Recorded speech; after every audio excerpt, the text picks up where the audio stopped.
great weekend all the way around. The college football was sensational. A lot of changes going on there. The coaching carousel is in full swing. I mean, it's like one of those carny rides where, they lost control of the thing, and it's just going around and around and around and around and around. Okay, everybody get off when you can.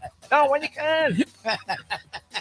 I used to read the headlines in the racing forum. It was always great because the headlines were so archaic. I mean, they were just paying token homage to the idea that kind of like some of the public service announcements that you hear various radio stations play. I mean, they're obligated to do it by FCC regulations that were written when the Magna Carta came out. Do you really feel in your heart of hearts, having been in radio as long as you were, that the general philosophy of the radio station, go ahead and honor a commitment to do things that were beneficial to the local community? No. All they wanted to know, hey, is Zimmerman going to spill the beans on that account for the casino? That's all they cared about. The time. Wake up with Defo, joined by Lubie. Welcome to the Defo Show.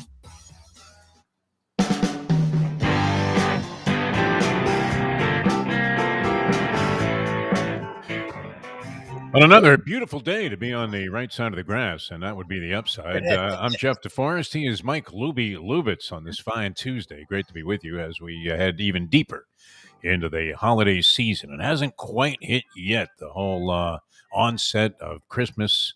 Hanukkah's already blown by us. That's usually coincidental with Christmas, or at least somewhere in that neighborhood. But this year, I don't know. I lost my copy of the Hebrew calendar. What year would we be on there? Like 5,200 and change, something like that?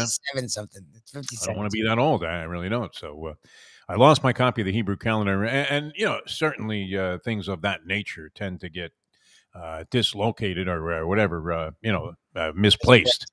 I guess dislocated would be like your shoulder. I'm in pain. Don't dislocate anything. Misplaced. Hard to find again.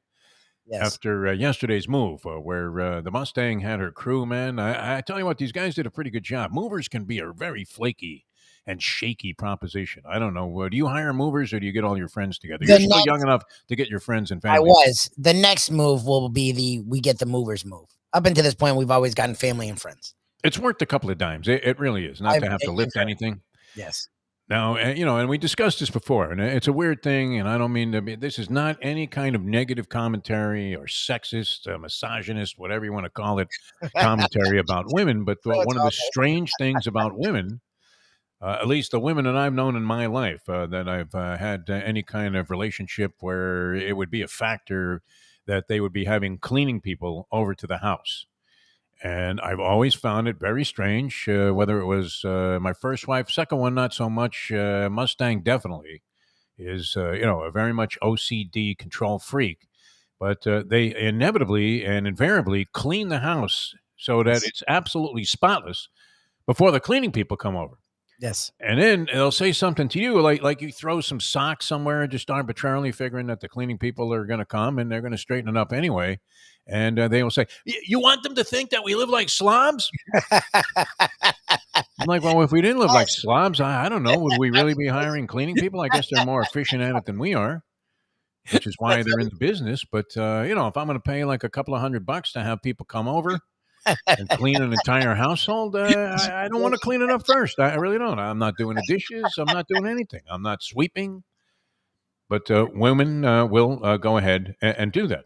And, whenever we have the cleaning person, I get frustrated. And it's like, why do you always get mad? I'm like, because I have to work for an hour before they come. Every time they come, I have to now work to clean. I just got home from work. I want to sit down for a second. Now I'm going to spend the next hour because she has to work. She can't do it. So now I have to clean the house for the cleaning people. Like, I don't want to work for them. Now, I had a job before I met the Mustang, and I've been doing this kind of morning drive sort of thing for a long, long time, whether it was radio. And I really couldn't be, the more I read about what's going on in the industry and the more I see what's happening, I mean, changes all over the place, consolidations, radio stations giving, that clip is very appropriate there in the beginning of the show that you're playing this week about radio stations with like zero commitment to the local community. They just don't care anymore. They don't feel they can compete. The streaming and all of this other stuff, these new forms of broadcasting have just pushed radio and maybe even regular TV very much into the background. If you notice, most of the TV entities, network TV, they're pushing apps now. Yep. And they're pushing like whatever it is. They put a little plus sign on there, which means it's going to cost you more money. Exactly. Plus sign used to be a positive thing, Yes. right? Yeah, I'm plus 200. Now all of a sudden you see a plus, you're going to be minus another 90 in your cable bill or whatever it is as soon as you sign up for it. And it's always a free offer. And this is the thing. I am not tempted to swing at any free offers that are made. You'll see all this stuff all the time for like Nugenics and, all of these different supplements. And they'll say, yeah, text 393939, get your free sample. Nope. And then in the tiny print there, in the crawl underneath there, the disclaimer, as it's known in the business, it says, yes, and if you don't cancel within 8 minutes after you receive your free bottle, you're obligated for the next 24 years at $299 a month. A non-cancelable, non-reversible policy that we have. Get rid of it. Even if you die, it still rolls. you're still obligated for the next 30 years. Your children's children's children are obligated to pay it. But anyway, yesterday, so Mustang was in full Schwarzkopf mode. And I don't think that she knows, that I have a job because I'm pretty much done before she wakes up. Now she hears people saying, hey, where's your husband working? Where's Defo? And, we had this change and a lot of people are caught on and we really appreciate it to the Ion channel. It's a lot simpler than it seems, right? I'm technically challenged. I'm not one of these guys that likes anything new. When I got a new phone, I still don't know how to work my phone. I've had this thing for a couple of years. I mean, if you look at it, it has like cracks on the screen. You can clearly see them there. Cracks on the screen. I mean, it's a relatively new phone, but I've thrown it a couple of times at the television set recently, watching NFL games, including last night's debacle. Again, the Arizona Cardinals, right? Didn't everybody convince us this week that Arizona was for real? Yes, How many people did we interview? Like Either here on this show or on the Believe podcast network show that we do called After Hours with Defo and Lubie, where we've had some very interesting people and people I have great respect for their opinion. I really do. And I've challenged it because I haven't been sold on Arizona, the Arizona Cardinals in the NFL. I'm not sure. I haven't seen enough of them to really have, a well-founded opinion on whether or not they're good. I couldn't tell you that much about them. We know they have Kyler Murray.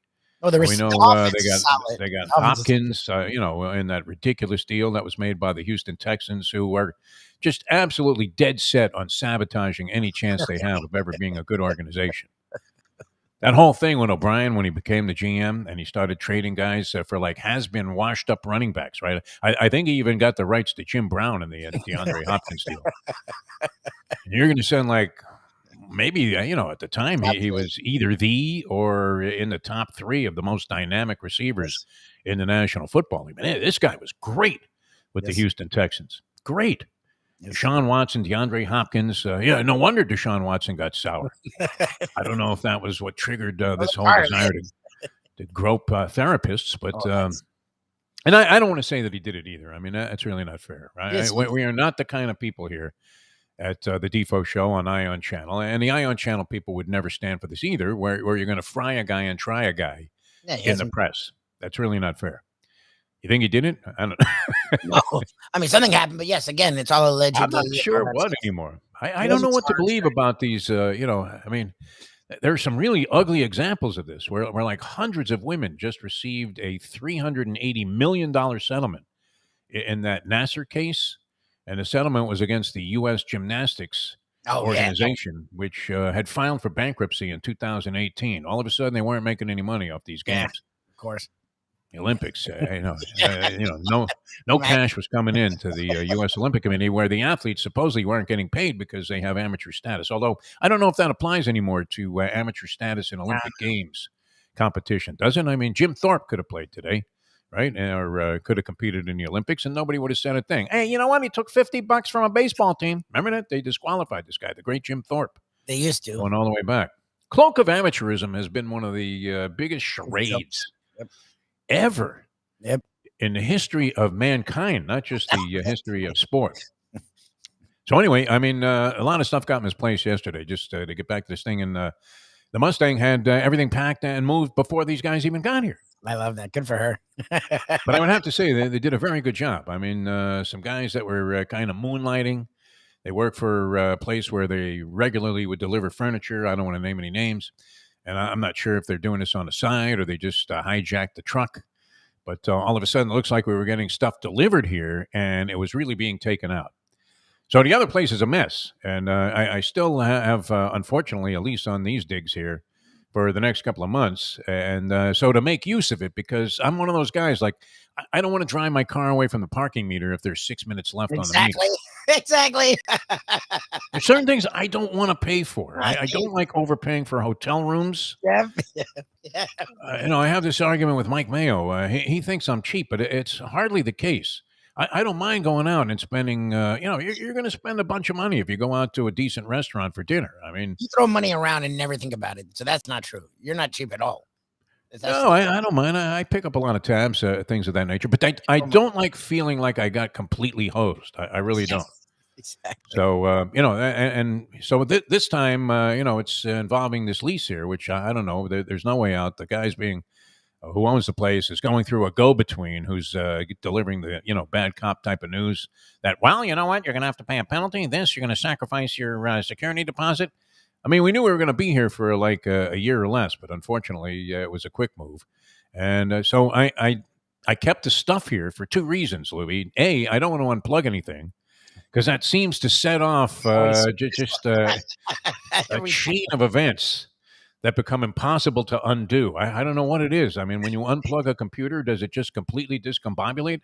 How come nobody has figured out a way to prevent that from happening? It resets. All of these geniuses.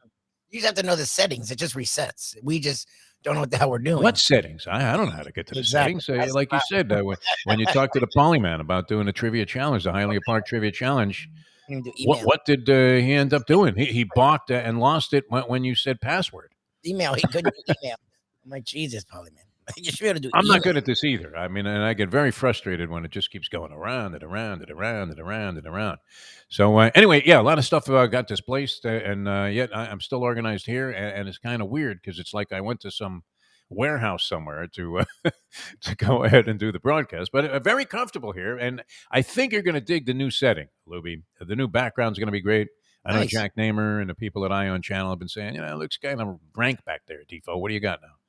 And, I've got that TV going in the background, but it's going to be really good, whatever we put together there, when I get around to actually moving this stuff, because I'm afraid to take any of it out of position here for fear of what happened that day that we took all the stuff down to Hialeah, and then I came back. We tried to get on the air the next day, and it's like, I don't know what to do. But it's a whole new world, this whole streaming world. Anyway, the move was accomplished. Those guys, they were done in like a few hours because Mustang had already moved everything. So that was like 1,500 plus. You got to give these guys some money. They're all schwitzing and everything, and somebody always gets injured a little bit, at least some kind of minor injury in a move. And those are really painful things too, like where you're trying to take a bed and it doesn't fit through the door, so you've got the bedpost, and then all of a sudden you cone your knuckles on the door, and you realize, my God, who made this door? It's never meant for anything but the tiniest of humans. Yeah, I mean, you're scraping your knuckles on the ground there like you were King Kong or something. Drago. Probably can't even make that reference anymore. Well, did you hear what he said? That was blatantly racist. Anyway, so the game last night was kind of interesting, although I didn't get a chance to see it. I went out and played a little tennis last night with my son. He shellacked me. Nice. I was playing pretty well, too. The kid was flying all over the place. All of a sudden, he's hitting the ball like Roger Federer. He keeps complaining, too, that his Achilles are bad and that, every step that he takes hurts. He's 38. I'm 70. I just look at it that way. 6'2", 6'2" doesn't sound so bad when you factor in the age discrepancy there and the fact that Jesse flies around the court while I am, it must look really funny when I'm just stooping over to pick up a couple of tennis balls, which you're going to be doing like after every play, basically. You're going to be going somewhere and, picking up a tennis ball off the ground. But it takes me like 15 minutes now to straighten up.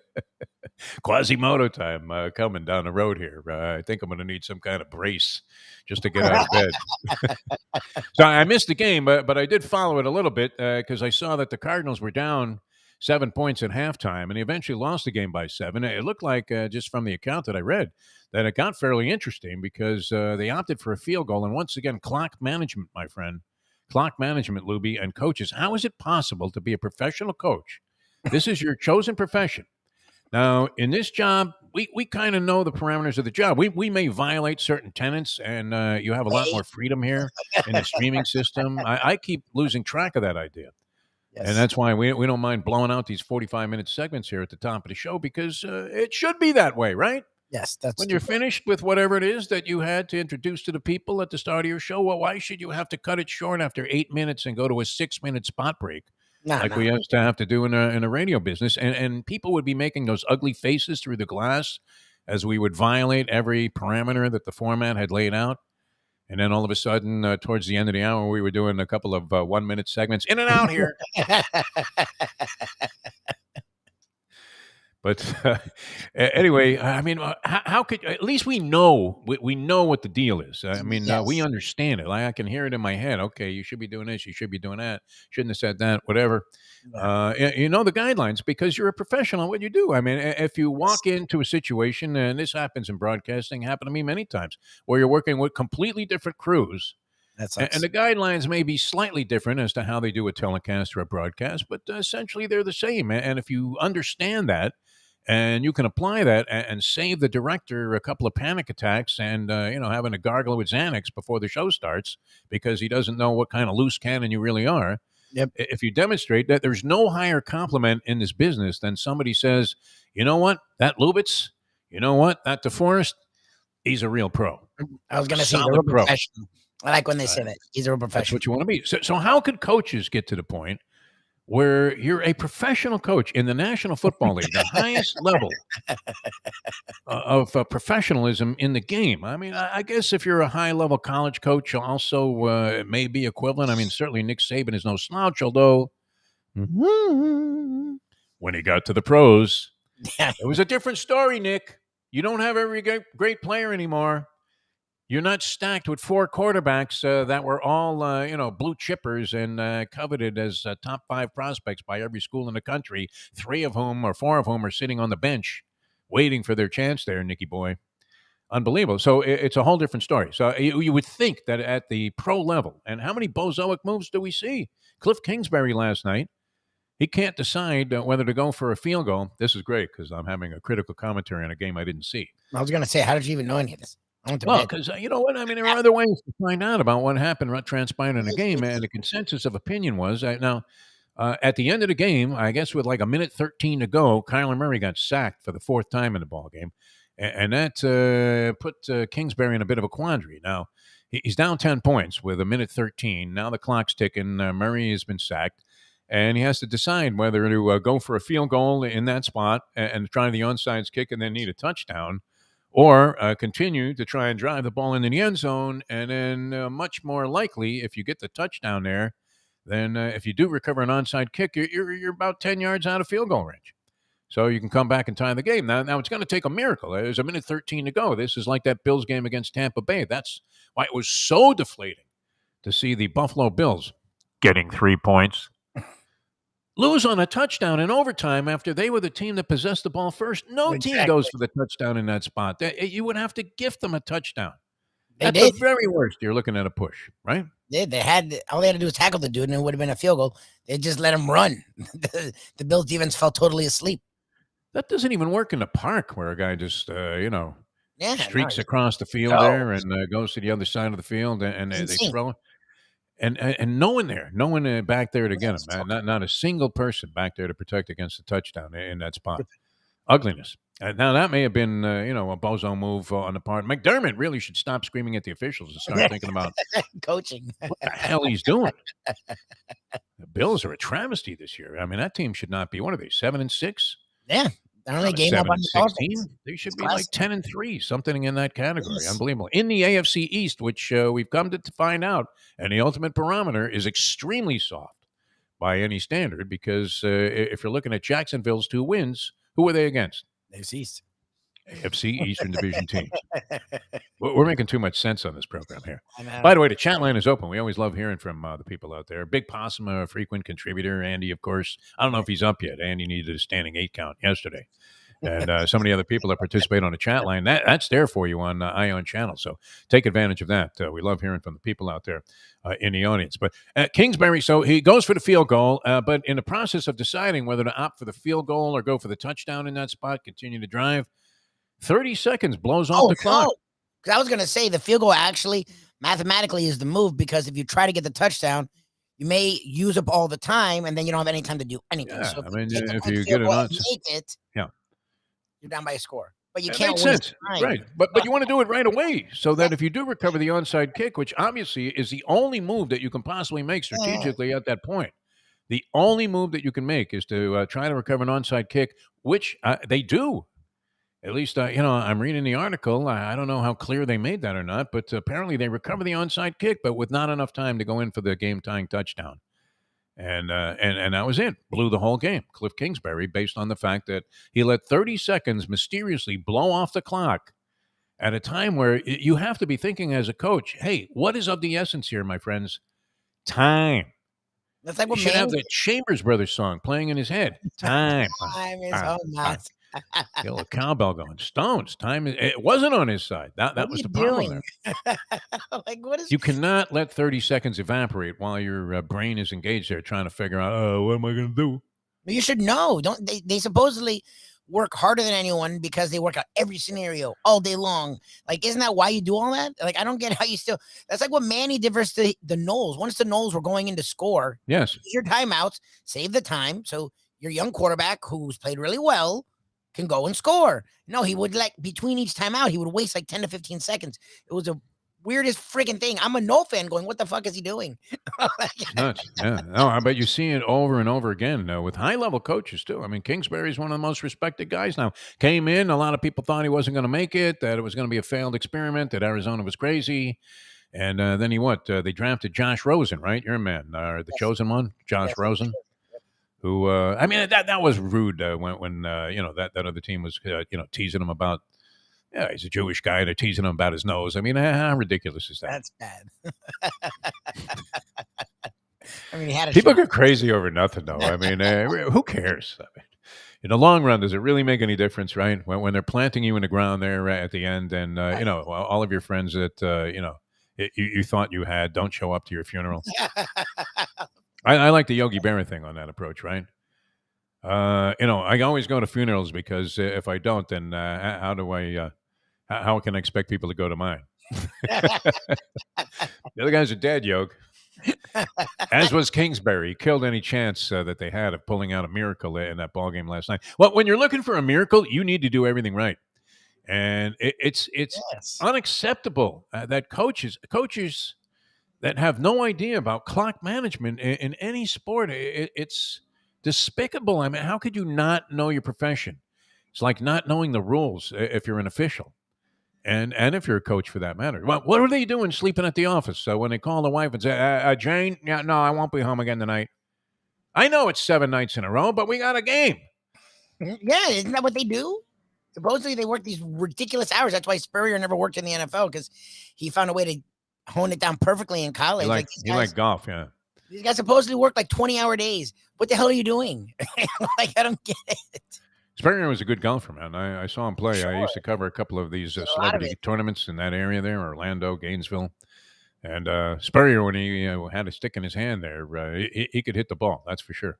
So could the head of, and he was one of the original founders there of Sunshine Network, now Bally Sports Florida and Bally Sports Sun. Yeah. Our friend Dave Armstead. And we wish his wife well. Great guy. Got me started in my boxing announcing career over the objections of his number one producer. Because he said, listen, give Deforrest a shot. He wanted, the producer was a guy from Canada. And Tom Hastings was the guy's name. And he wanted this thing to be like top level as they were doing boxing there for the first time on what was then called Sunshine Network, also known very fondly to us as Moonshine Network, where my buddy Mike Fernandez and I were like original pioneer producers. So I wanted to do this boxing gig. I mean, it was a dream of mine my whole life. I grew up, acting like I was Don Duffy. And always, you know me with my boxing, very critical of boxing announcers, Gus Johnson, Jones, Smith, Jones, Smith. It's the first round. That's not announcing to me. So they had hired the fight doctor, Freddie Pacheco, to do the first couple of fights. So, which was pretty impressive. So I don't know. I guess, it made some sense that this Hastings guy was a real stickler. I don't want to say he was a dick. But oh, you just did. He was all right with me, but I mean, I knew he didn't want me in the job. And that's always an awkward situation when you've been chosen in some kind of talent field or whatever, creative field, and the guy, he wanted this guy from Canada, very esteemed and qualified announcer, although I wasn't a big fan of his boxing announcing, named Don Chevrier. You remember a guy named Don Chevrier? He was on ABC, and he did a lot of boxing. He was more involved in other sports, though. But was a very boring, for my money, boxing announcer. He had a very silky, smooth voice, though. Very distinctive. Don Chevrier. Check him out. But the thing is, you should know what you're doing. I mean, you have to know it like right away. Yeah, especially And if you don't, then you're not going to have much of a career in this. So how is it possible to be a coach and be totally unprepared? Unprepared to do your job. That would be. I mean, and why don't they come to the press conference after and say, "Hey, I blew it, man. I have to apologize to the players. I will never yell at another player. No player will ever run another gasser for fumbling. I will never bench another guy for making a mistake because I blew the game last night or any chance that we had. I took any shot we had and threw it right out the window." You know how hard it is to get onsides now? They've made it almost with the rules where you can't overload a side. They've made it almost impossible. So they actually got the onside, but because he was such an idiot, they didn't have enough time to go get it. Like, what are you doing? My favorite onside kick now, I don't know. I remember the guy in the replacements.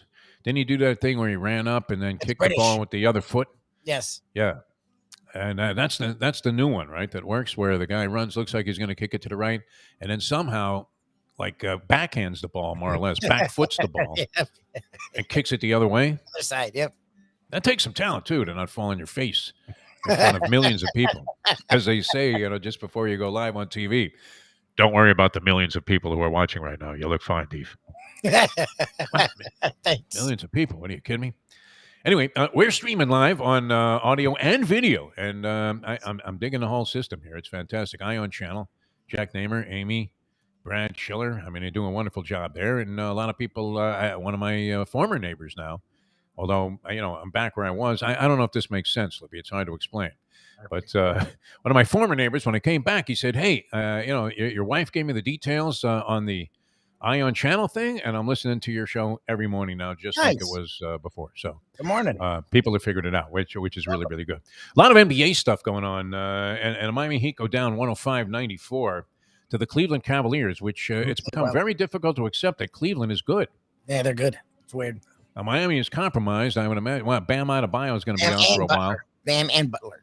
Jimmy Butler, wow. I mean, literally body slam more than the golden boy Arnold Skolden was at the Sunnyside Garden in New York that night that he fought Monsoon. Unbelievable. I mean, he has gone hard to the floor on 3 separate occasions where he kind of got bridged up in the air by a guy who he was, trying to jump over, and the other guy was maybe ducked down a little bit low under the basket, and Butler goes right over the top of a guy 3 different times, slammed to the mat. It looked like WrestleMania, which can't be very comforting. When he's older no now. matter what.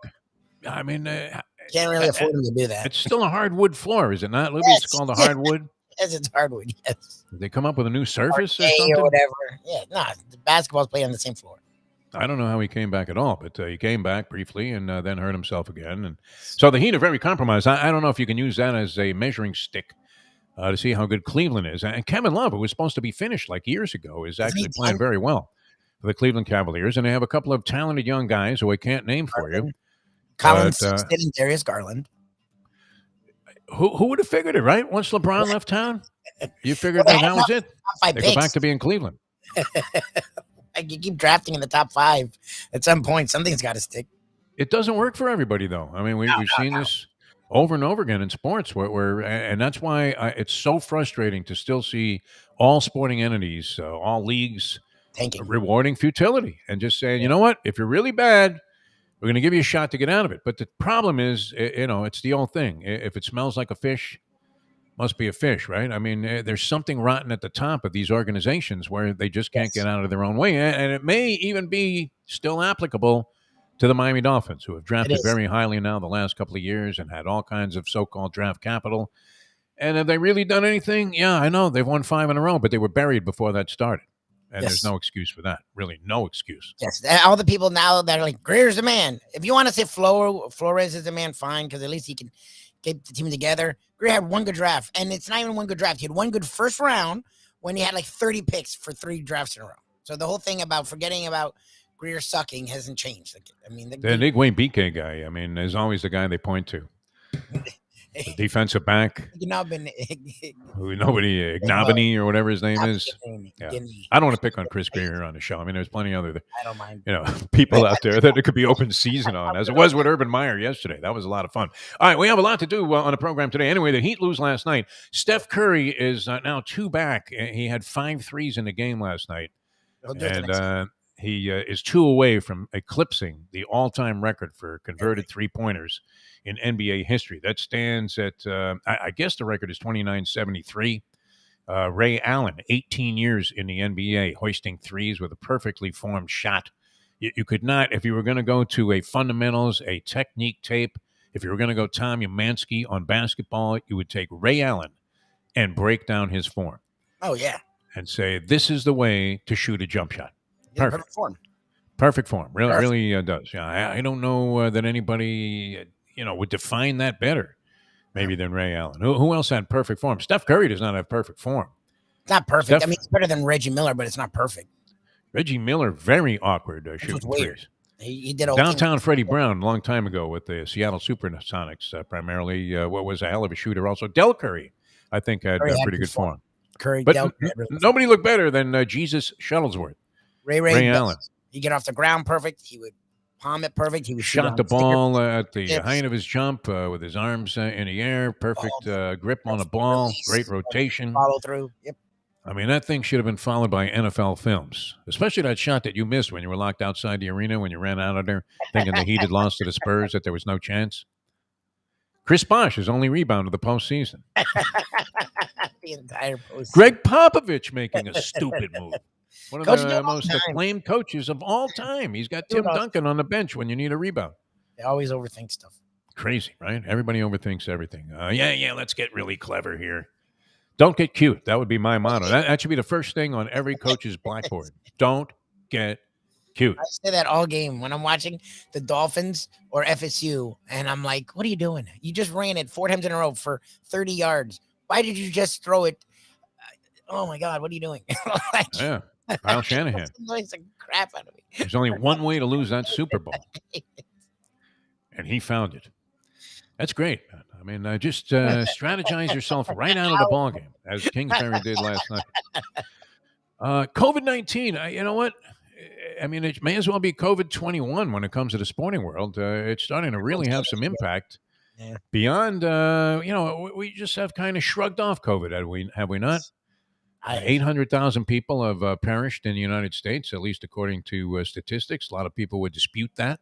And there may be reason to dispute that, but it's still a lot of people. Whether it's 400,000, 500,000, 800,000, if it's a handful, I mean, it's still something that you would think shouldn't be happening. Everybody was screaming. Remember, Lubie? Everybody was screaming when the NFL was going to play. And then the colleges, they didn't know what to do. And they managed to put together some kind of hocus-pocus season last year where Ohio State played like 3 games. Were they in the college football playoff? Yeah, we're 3-0. Yeah, they pounded, got in the championship game and got annihilated by Alabama. Yeah, right. And they played like 6 games in the Big Ten last year, and they were ready to fire Jim Harbaugh anyway. Yes. Nobody was wearing khaki pants, even in Ann Arbor. They were so upset with the way things went. But how could you judge it? I mean, it was an unusual year. The Marlins somehow made the postseason, our Miami Marlins, with a 31-29 record, and they were the team most decimated by COVID. Yep. In the very beginning of the year, they had like 19 guys that were playing catch in a hotel room somewhere in Philadelphia for 3 weeks. Don Mattingly literally told us, he acknowledged that it would have been advantageous for Marlins relievers who were coming in out of the pen to wear a name tag. Yes, he couldn't know who they were. So he would have some idea. You're righty or lefty? No, they told me you were a lefty. What are you talking about? You were righty or lefty. Holy Tony La Russa. What do you do in that spot? But this year now, all of a sudden, you have 9 Chicago Bulls on COVID protocol consideration. 9. So they had to postpone the next couple of games. The Islanders in hockey have been hit very hard by COVID-19. And now the NFL has several teams, including a couple of Miami Dolphins. That guy Holland, the defensive back. Oh, yeah. COVID-19. So you never know. I mean, that's another thing. If you wanted to throw another just monkey wrench at anybody's ability to win money while gambling on games, who knows who the hell is playing anymore? Yep. The NFL has been fairly diligent about putting this information out, at least as far as we can see. Yes. But it does seem to be impacting a lot more teams right now, Lubie, than it has at any other time that I've seen. In a while. Right? I mean, every sport, NBA, we're seeing multiple teams having all kinds of issues with COVID-19, including, I mean, that's how many guys are on an NBA roster now? Do they have 12 or 15? I don't 15. even know. I think it's 15. All right. So 9 out of 15 have That's crazy. COVID-19 positive tests. Oh, my God. How are you supposed to play? I mean, so they're not playing. A couple of games postponed, so it's had some impact there. And, it's affecting and impacting all sports. It seems like at a time where, how long are we into this? Like 2 years already? I don't know. I'm about to get my booster Friday. I barely think about that thing. I'll wear masks here and there just because, but. It feels weird to put a mask on after all of this time of not doing it. It does, yeah. I mean, and then you walk into certain places and everybody's wearing masks. Yes, that used to scare me. I was in a bank yesterday that had like no other customers in it, and all the people were wearing masks. It was like role reversal, man. You would wait for the bank to clear out, go in there and rob the place. Which you would have thought that I was doing as I tried to cash my own personal check. You're like scared. This was a branch that they weren't really familiar with me at my own, normal bank branch. They couldn't be any friendlier or more accommodating. I mean, they'll even honor a check that I wrote to Jersey Kyle for cash. They always call, though, because, I mean, when your friends look suspicious? When the bank always calls whenever you give them money. And he's, in a stone age anyway, right? I mean, why don't you just cop a little Zelle there? It makes it a lot easier. And it's tougher for your bookie or anybody that owes you money to tell you that, yeah, I sent it. Did it go through? Yeah, exactly. It's bullshit. You really do. Just absolute unadulterated BS. All right, so many things happening, including, and do you buy this? The Lakers, it says rumors. This is the headline now, and you have to, kind of be a little bit suspect of anything that comes along under this kind of tag. Rumors that the Lakers, the trade deadline is like 2 months away. Okay. I would think that Ben Simmons is an unmovable object for any kind of real considerations. He's making a ton of capital. Yeah. The Lakers would be, do they really have no inclination whatsoever to just obliterate, they don't care about the luxury tax thing. They already have to be well over it, right? They have. But why would they want another non-shooter? Like they already have a smaller Ben Simmons in Westbrook. Yeah. Like a brooding, sulking ball hog who doesn't shoot the basketball well and bricks free throws in the clutch. Can you imagine on LeBron's team? Imagine, LeBron James seeing Ben Simmons go to the line on a hack-a-shack type of thing. You're joking. The last 4 minutes of a playoff game, and they keep sending Simmons to the line, and there it is. There's another brick by Ben. I tell you what, he worked all off season on his free throw shooting. Apparently, he's not exactly Bill Sharman. Should be like stuffing his, rear end with Sharman the way he was shooting. But I don't want a sulking guy on my team. I really don't. No. Not if I'm the Lakers, all right? They have enough of a core there. Anthony Davis is a real professional, as we talked about earlier. LeBron, obviously, is a solid pro. I mean, people have their various opinions about LeBron James. Would you want him on your team if he comes to the park even today at 57? That's exactly. He just had a 30-point triple-double after not playing forever. Yeah. 37, almost 38. You probably, maybe a little less so this year. The guy is getting up there a little bit. Getting older, yeah. But there was a time there where, if Steph Curry, Kevin Durant, LeBron James, and Kobe even showed up at the park, you're probably saying if you had the first pick, LeBron James, no? Yes, 100%. If you wanted to hold the court all night long. If you just want to lose and go to the other basket, where, a couple of people that unfortunately are physically impaired are playing, and you say, yeah, you guys want to run? If you just want to go out there and win some games, that's the way to do it. But if you wanted to win, you wanted LeBron James, I think, over everybody on your team. You could not be a losing franchise if you had LeBron James on your team. The Cleveland Cavaliers went from just being dog meat to at least being a playoff contending franchise.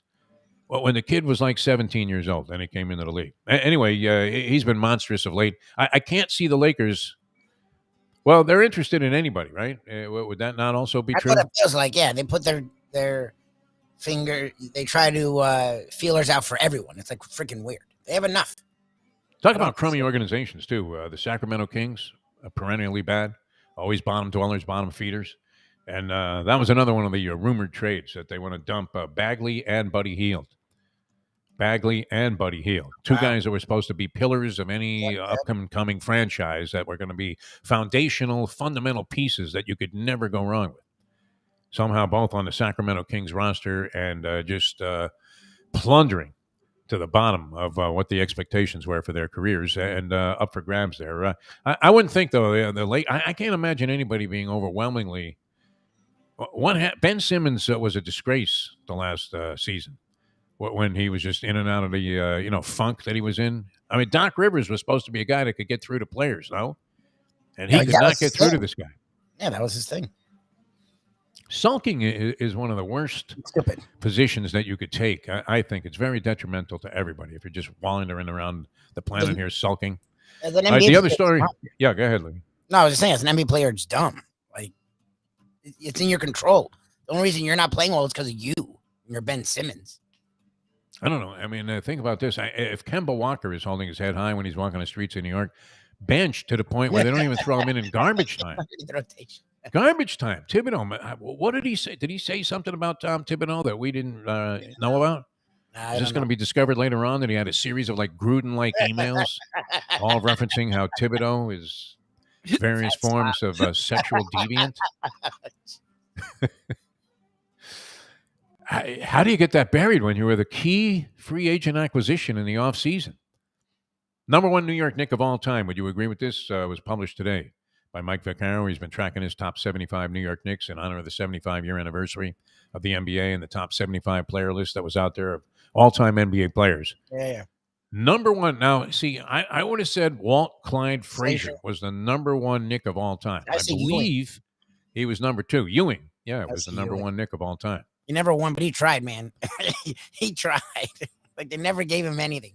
He took a bunch of schmanks, this might be an understatement, and went to finals, and they were the one team that really had Mason and Starks that Riley found on the scrap heap somewhere playing in Schenectady. Oakley, like, they were nice players, but none of them were all-stars. Like, he went about as far as you could go without having a real cast. I mean, they should have beaten that Bulls team when they went to Game 7 and Charles Smith couldn't put the ball in the freaking hoop. Yeah. Like that I mean, I always thought. And then, like, 1 for 43 by Starks was memorable also. But yes, Frazier's the one that people forget about that Knicks group. I probably would have to go ahead and give the nod to Ewing over Clyde, although, that was my era of being a big Knick fan growing up in the New York area, and that was a special team. I hate to say that because it sounds like they're going to some separate event, that was designed for them. But no, I mean, and not being disparaging about that, I'm a big fan of it. But it was good. Yeah, I mean, that was the team that every Knick fan, absolutely adored, right? It's great. You had Earl of Pearl doing his thing, kind of compromised his own game so he could fit in with the team. Did a great job of that. Dave DeBusschere was just a hard-nosed player. Willis Reed, Bill Bradley, among the top 5 Knicks, and the Senator. Coming around those picks, every 6'5" white guy's dream. Even if you were 5'5", you were Bill Bradley coming around those picks, getting a pass for a little 17-footer and just stop and pop. And hit it every time, right? Because you have to shoot with a purpose. All right, speaking of shooting with a purpose, congratulations are in order. Frank Fiore sent me the press release on the contest, the NHC contest that took place. Now, it turned out they had 64 total entries, which was great. Nice. They had a 74% increase in handle that day, which was great for Hylia Park, the Champion Simulcasting Room. It's just a great place to play the ponies. And if you're playing for a couple of seats in the NHC and also your own bankroll, congratulations to South Florida handicapper John Fisher.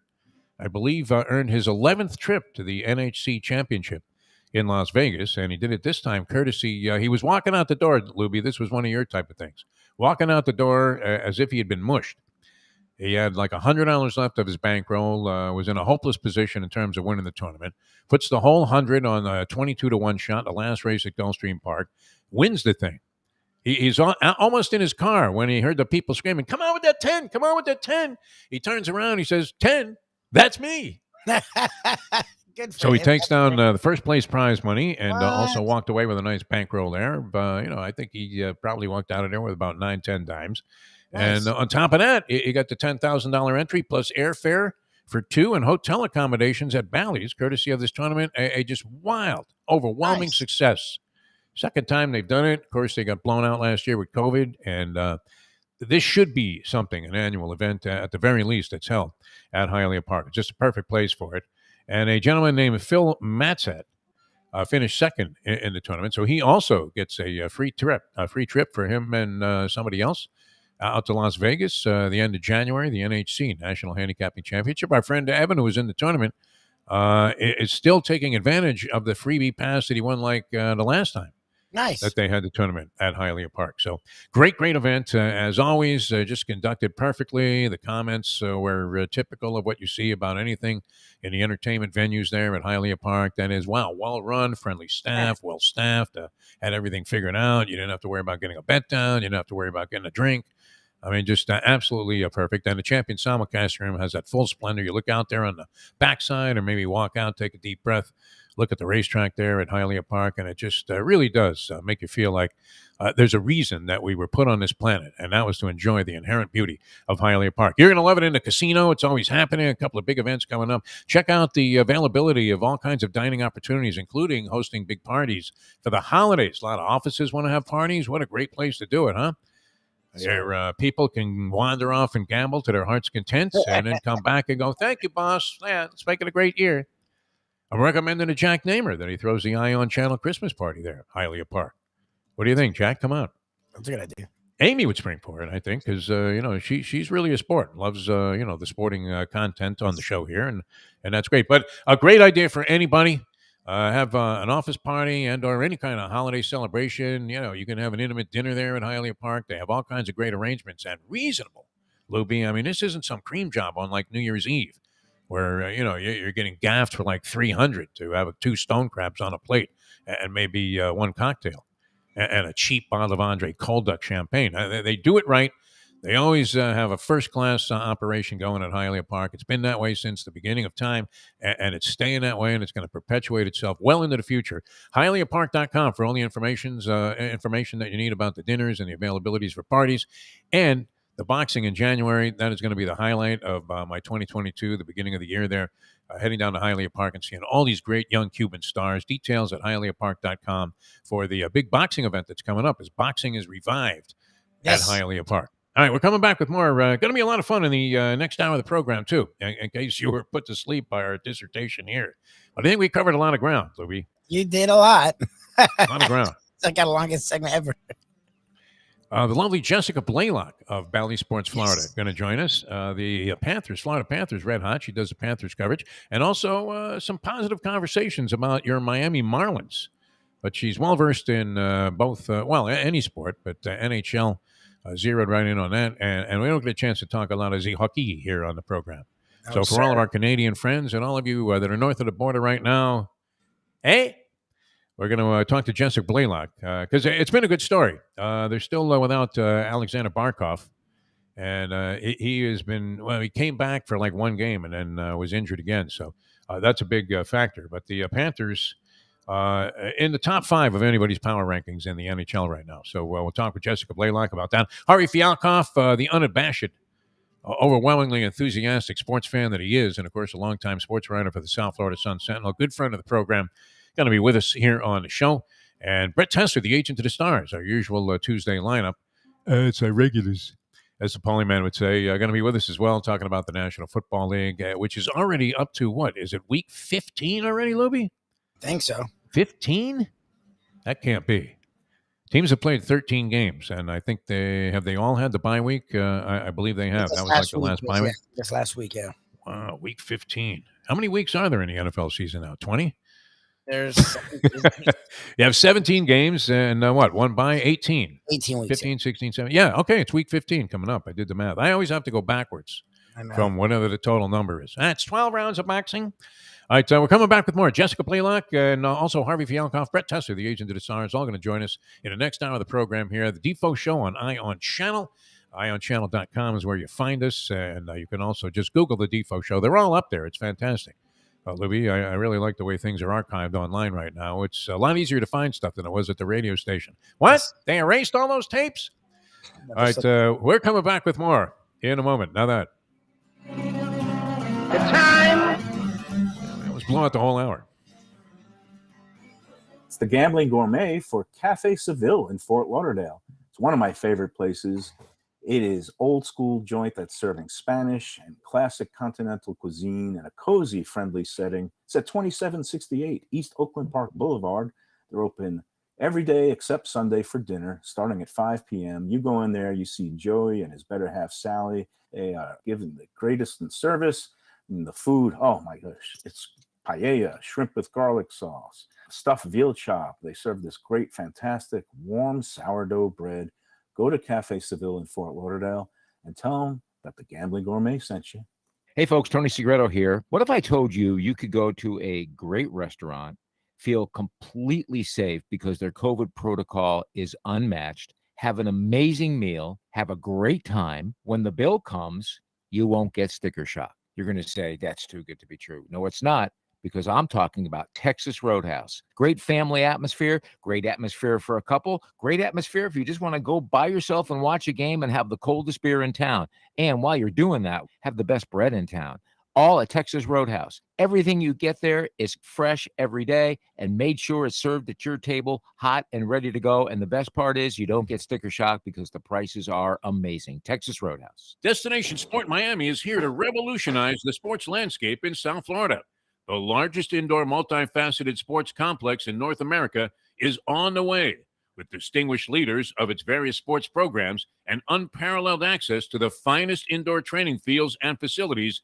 Destination Sport Miami will set South Florida apart as the destination of choice for elite athletic training and development, and for its dedication to youth programs and sports on all levels. A phenomenal concept and a powerful undertaking, Destination Sport Miami will also be an important commodity in the sports business community as well.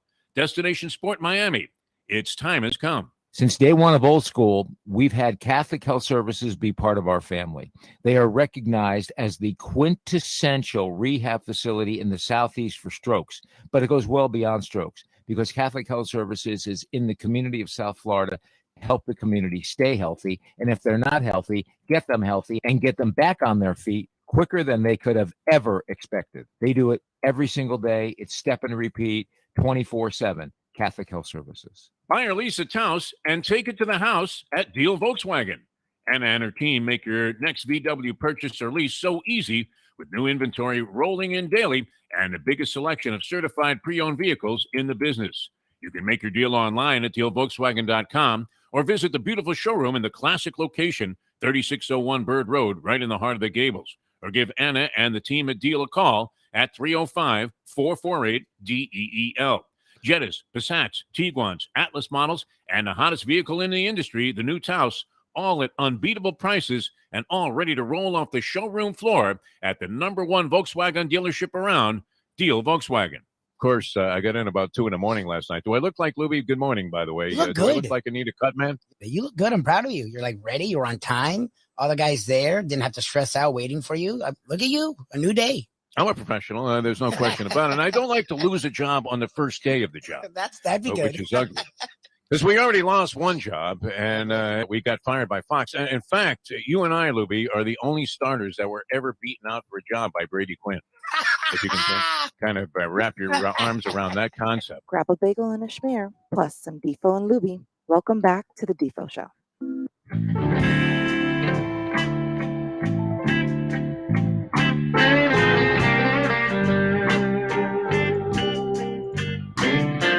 All right, welcome back to the show. Tuesday edition of the Defo Show here on Ion Channel. Jeff Deforrest and Mike Lubitz. Very happy that you people are with us. In just a few minutes here, we're going to talk to Jessica Blaylock, Bally Sports Florida, and very accomplished. Among the top, say, I don't know, should you categorize female versus male sportscasters? There are many female sportscasters that are far more polished than some of the men that you see out there, especially at stages of their career where women sometimes develop very quickly these days. There was always a resentment about it, right? In the beginning, Leslie Visser, the perfect example, pioneered all of this, mowed down all of the stereotypes. They're about, women don't know anything about sports. And that's far from the truth. And Jessica Blaylock, among the most impressive, what would you say? I mean, is it ridiculous to even categorize this, Lubie? Should we be mentioning? It's like, female actors or want to be known, actresses now want to be known as like just actors, right? Lubie, do we need to Yes. make that distinction, or is it just unnecessary? Are people just too sensitive to the whole thing? Because let's I face it, we're talking about a woman here, Jessica Blaylock. Yes. Does a great job, though. She's just a great commentator in general. I don't think very much so. Yes. When she starts rattling off all of those baseball names, if you're reporting on the Marlins, you need to know. You need to know minor league prospects. You need to know the names of people that are backups for the jumbo shrimp. Think about that. That's one thing. You're calling some college games. All right. You know the guys on the team that you're covering. You pretty much know those guys by heart. But, you might have to study if you're doing play-by-play the other roster for a little while, just in case, the spotter's a little bit off that night and you don't want to keep misidentifying players. Kind of need to be able to do it by sight. But if you're covering the Marlins, and it always amazes me, any hockey announcer that they can pronounce all of these different names because it's become a veritable impossibility. I mean, talk about tongue twisters. But Jessica, great. I mean, when she started rattling off at spring training, some of the details about the Marlins minor league system, and we were always talking prospects. It didn't matter who we were talking to, whoever the general manager was at the time. It's Kim Eng now, and she made some moves that a lot of people think might have positive impact. At least it was a sign. But what do you do? I mean, if you really just don't have the wherewithal, which, what is it? Is it because of the fan base? That can't be it. The Marlins, I would imagine, do they swim in a sea of red ink? Lubie will have to ask Jessica that. I mean, they make money, but it's not because of the organization. They make money because of the TV deals and the revenue sharing. To be doling out the kind of capital that we're seeing sent around in all professional sports at this point, which has risen exponentially from what it was even just a few years ago, where a 260 hitting infielder who can hit 28 home runs is worth $250 million. Holy Bill Mazeroski. Exactly. What the heck? What would Tom Seaver be worth on the open market today if he was still a young guy? That would be great. That's always a great question. Anyway, Jessica's going to join us here in just a few minutes on the other side of 8 o'clock Eastern time. We'll also have Harvey Fialkov and Brett Tessler, the agent to the stars. I was a little distracted because what we had just kind of put out there, sort of teasing the notion of an Ion Channel Christmas party at Hialeah Park. And Jack, wow, I mean, is this guy the greatest? Yeah, he's quick. Thank you, God. How did I find this guy? At a moment of peril where you're thinking, geez, I'm scrambling here. I literally was Dustin Hoffman in Kramer versus Kramer. It's like I have to find a job like today. I was there Unbelievable. This guy lays out a system here. It's fantastic. And he says, let's discuss this. The Christmas party at Hialeah Park. Man, if he pulls that off, that would be pretty incredible, right? Wouldn't you feel like a welcome member of the Ion Channel family at that point, Lubie? I feel like that now.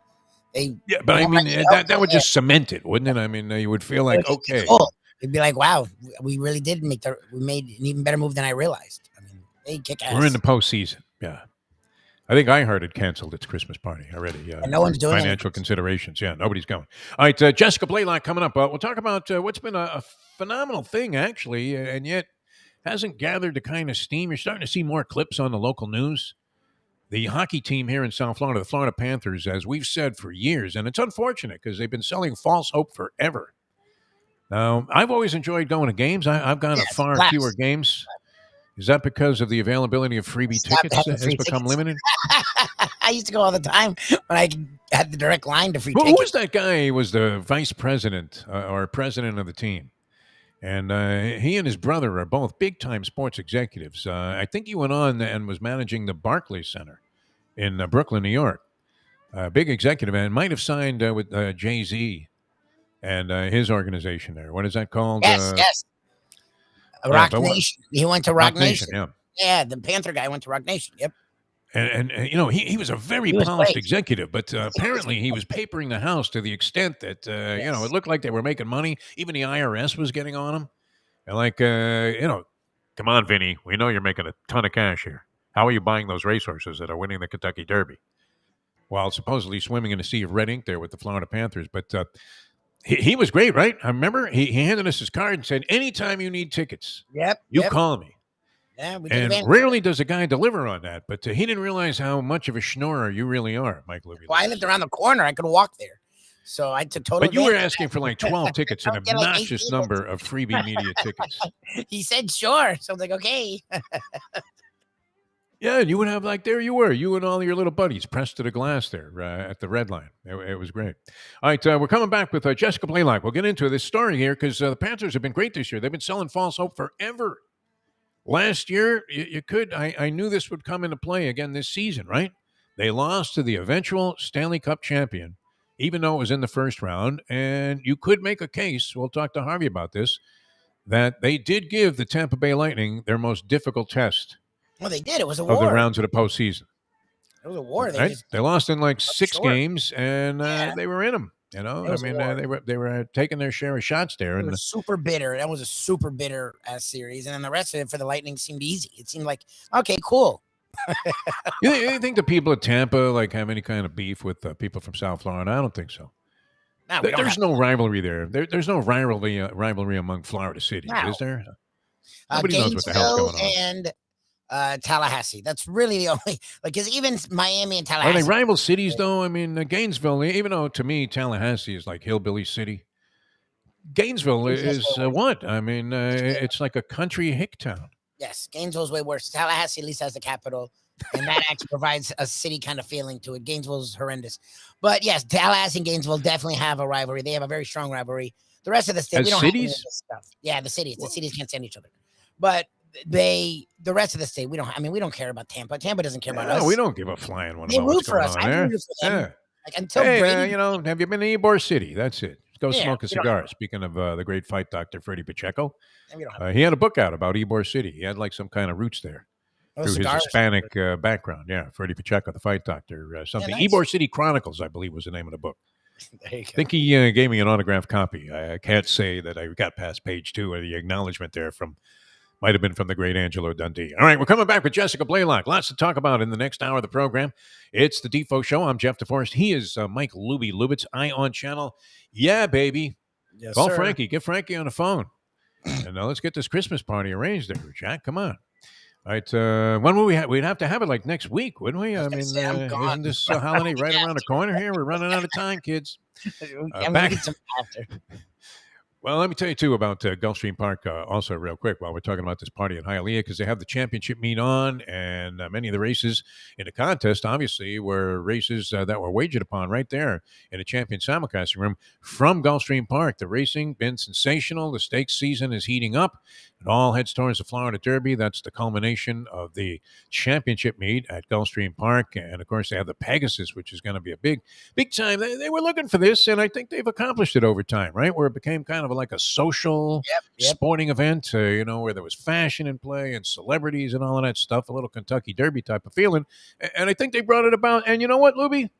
As much as people would, be cynical about that sort of thing, I didn't want to go that day because it was all these people there. They didn't even know what they were doing. I kind of like it, right? Remember when you were at the Kentucky Derby? It was nice seeing everybody like dressed That's up. a blast. Yeah, that's a And blast. having a good time. So, that's something to look forward to.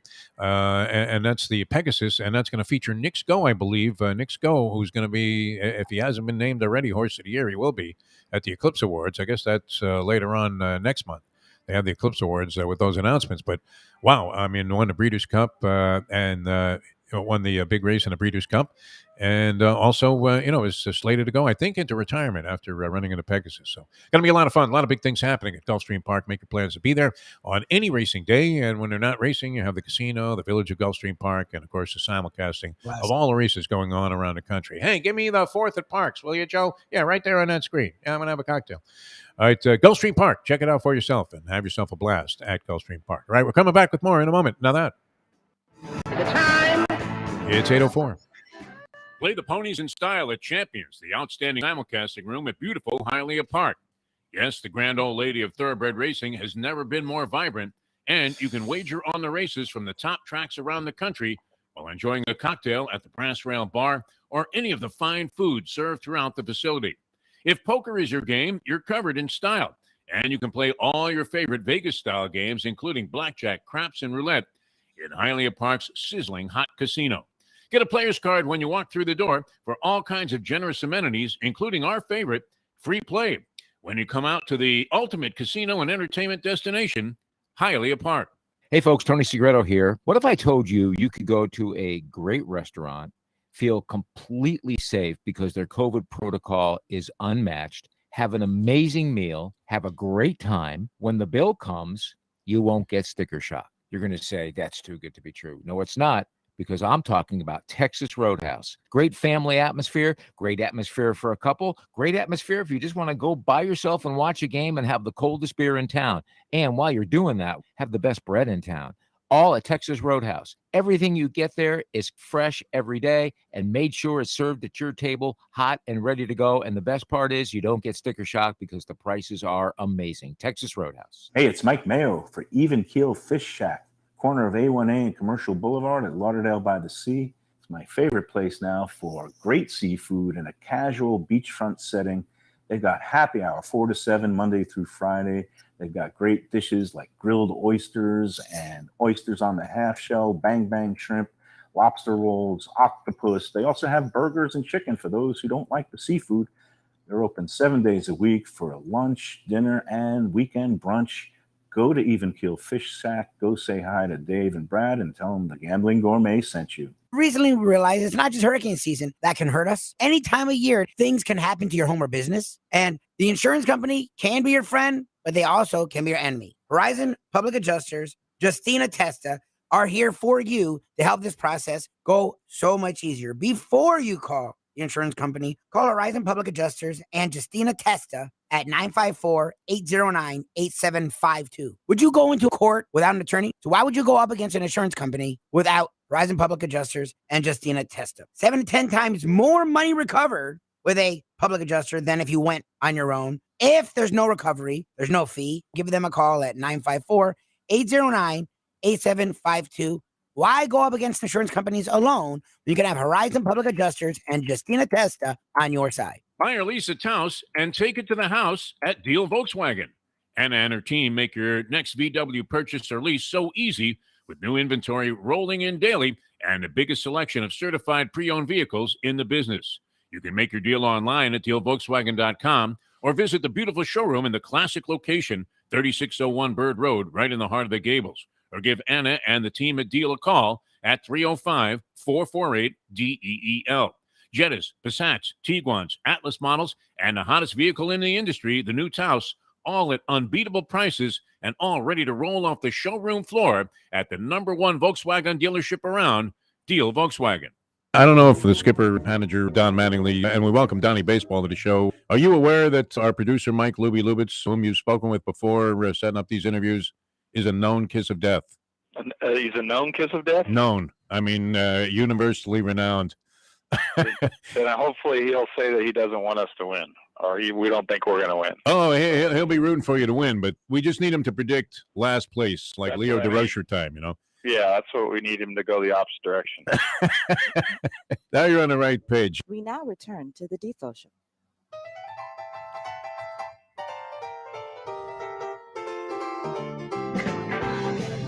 Unfortunately, 2021, we became roadkill early in the season on our run for 71, sponsored by Deal Volkswagen, as we were trying to get the Marlins over what we thought was a very tepid total for the Marlins season. All right, this is great. Welcome back to the show. Jeff Deforrest, Mike Lubitz, the Defo Show here on ION Channel. All you have to do is Google the Defo Show. You can find us anywhere, audio and video streaming. And we wish we had video of this lovely young lady who's about to join us here on the program. One of our favorites, because guy could walk into a bar and sit down having a discussion with one of his friends and say, hey, you know what? Who's the backup second baseman for the Jumbo Shrimp?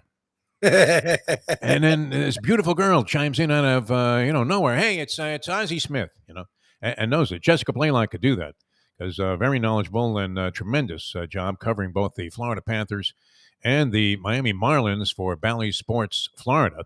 We welcome to the show one of our favorites here, the lovely Jessica Blaylock. Jessica, how are you? How have you been?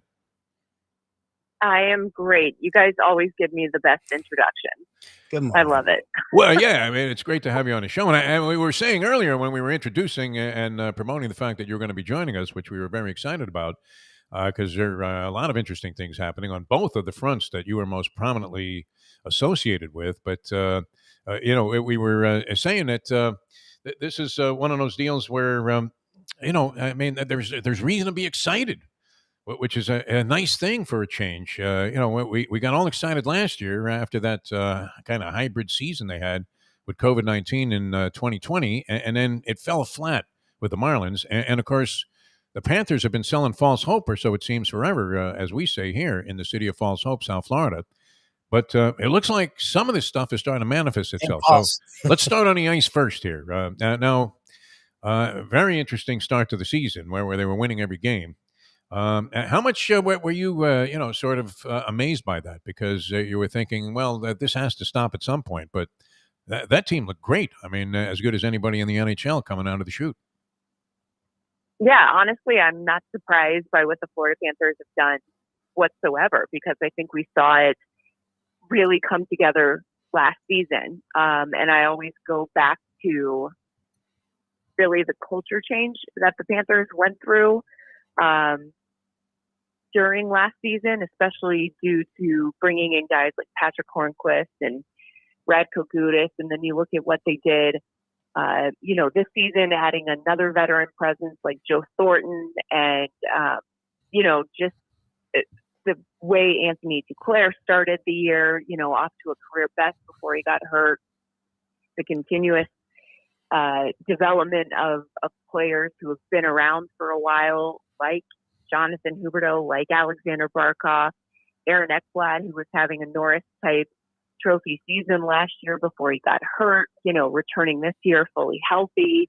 Mackenzie Weegar, Gustav Forsling stepping up last year. I mean, you can go down the list and name so many reasons why the expectations were there for the Florida Panthers, not only based on what they did last year and battling Tampa in the first round of the playoffs. And unfortunately, that was such a brutal draw to get the Lightning, who eventually went on to win the Cup again. But, there was every reason to think the Panthers were going to start the season the way that they have.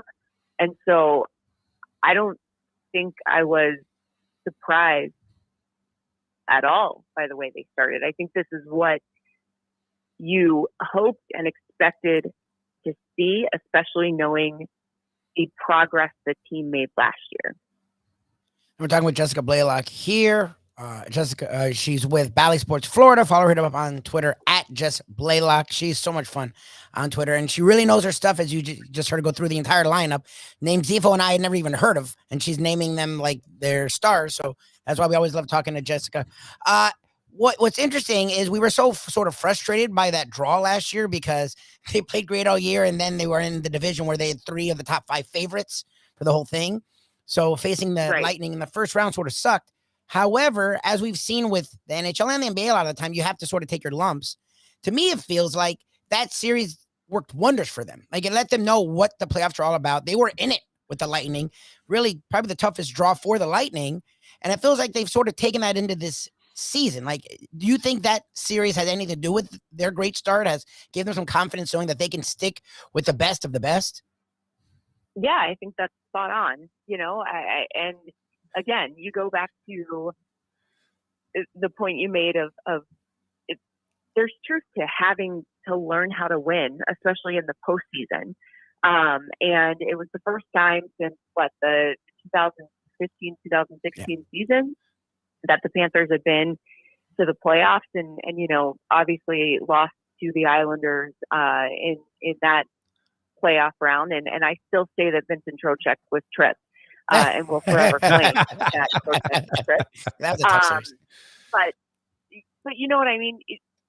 So, yes, and you look at a team like the Lightning, who had just previously, the year before, won the Stanley Cup. And there is truth to, you have to learn how to win, especially in the postseason. And I always go back to thinking one of the most significant moments from that playoff series was the game, game 6, the final minutes of the third period, where the game kind of finally feels out of reach. You're about to go home, and we show the bench, and you see Jonathan Huberdeau just sitting devastated, head down, almost looking like he was tearing up in a sense. And I feel like that moment was so significant to show how badly this team wanted it, right? How badly this team, now has no tolerance for losing, has no tolerance for not making a deep playoff run. And I think that, again, it was such a tough draw in the first round. And it was going to be a tough draw no matter what, because you were going to get either Carolina, who matched up really well against the Panthers, or you were going to get the Lightning, who take it to another level, in the playoffs. So, but I feel like they took a lot away from that, knowing what needed to be better, learning how tough it is to have postseason success, and just applying all those lessons they learned into the start of this season. We were a little startled. I don't know if you can catch the video, Jessica, wherever you're calling us from, but all of a sudden, Lubie's Don Cherry. It's amazing how a winning team makes guys that know zero about hockey and haven't watched a game in 2 years. I like that series. All of a sudden, we're all experts now. That Nikita Khrushchev guy, too, for Tampa Bay. When you have a maniacal ruling despot on your team, you're going to be very tough out, as they say, in the postseason. My observation would be this. Did Bobrovsky have cataract surgery? This guy last year, unfortunately, people thought maybe the money was weighing him down a little bit, and then he was sort of tilting to the right side because he kept that $70 million in his right pocket while he was playing games. But all of a sudden, he came back to the form that he demonstrated, many years ago with Columbus, where he almost carried them into the finals. Right. Yeah, and I think talking to him multiple times early on in the season, nobody works harder than Sergei Bobrovsky. Nobody cares more than Sergei Bobrovsky. How is he to talk to, by the way, Jessica? Is he, very fluent English, or do you hear like a little broken Russian in there? I see puck, stop puck. No, he's awesome. Oh, great. Awesome. I don't think anybody put more pressure on himself, or he was very candid about how disappointed he was and how he knew he needed to be better. And he worked really hard during the off season, tweaked a couple things, with his presence in the net. And I think a big thing was he became a new dad, right before the start of the season. He got off social media. He stopped, listening to the outside noise. He shut down all distractions. He focused on his family, and he said he focused on knowing, what a joy it was to play hockey when he was at the rink. And I think those things have made a huge difference for him, because, he's been unbelievable to start the season. And, that's exactly what the Panthers need. And you look at why the Panthers gotten off to the start that they've gotten off to. It's because there's not one guy that's carrying the load. There are multiple lines that can score. The defensemen, we know that with the Panthers, the blue liners love to activate offensively. They're getting great goaltending, whether it's Sergei Bobrovsky, whether it's Spencer Knight. So, look at how well they've been playing without Alexander Barkov and Anthony Duclair, who are two significant playmakers. So, they're getting contributions from all over the place, and they've had so many different guys step up that there's no pressure on one player to have to carry the load. Jessica Blaylock with us here, and we're going to have to invite you back to talk about the Marlins. We got into this whole Panther thing. Joe Thornton, by the way, broke in with Rod Gilbert. That struck me.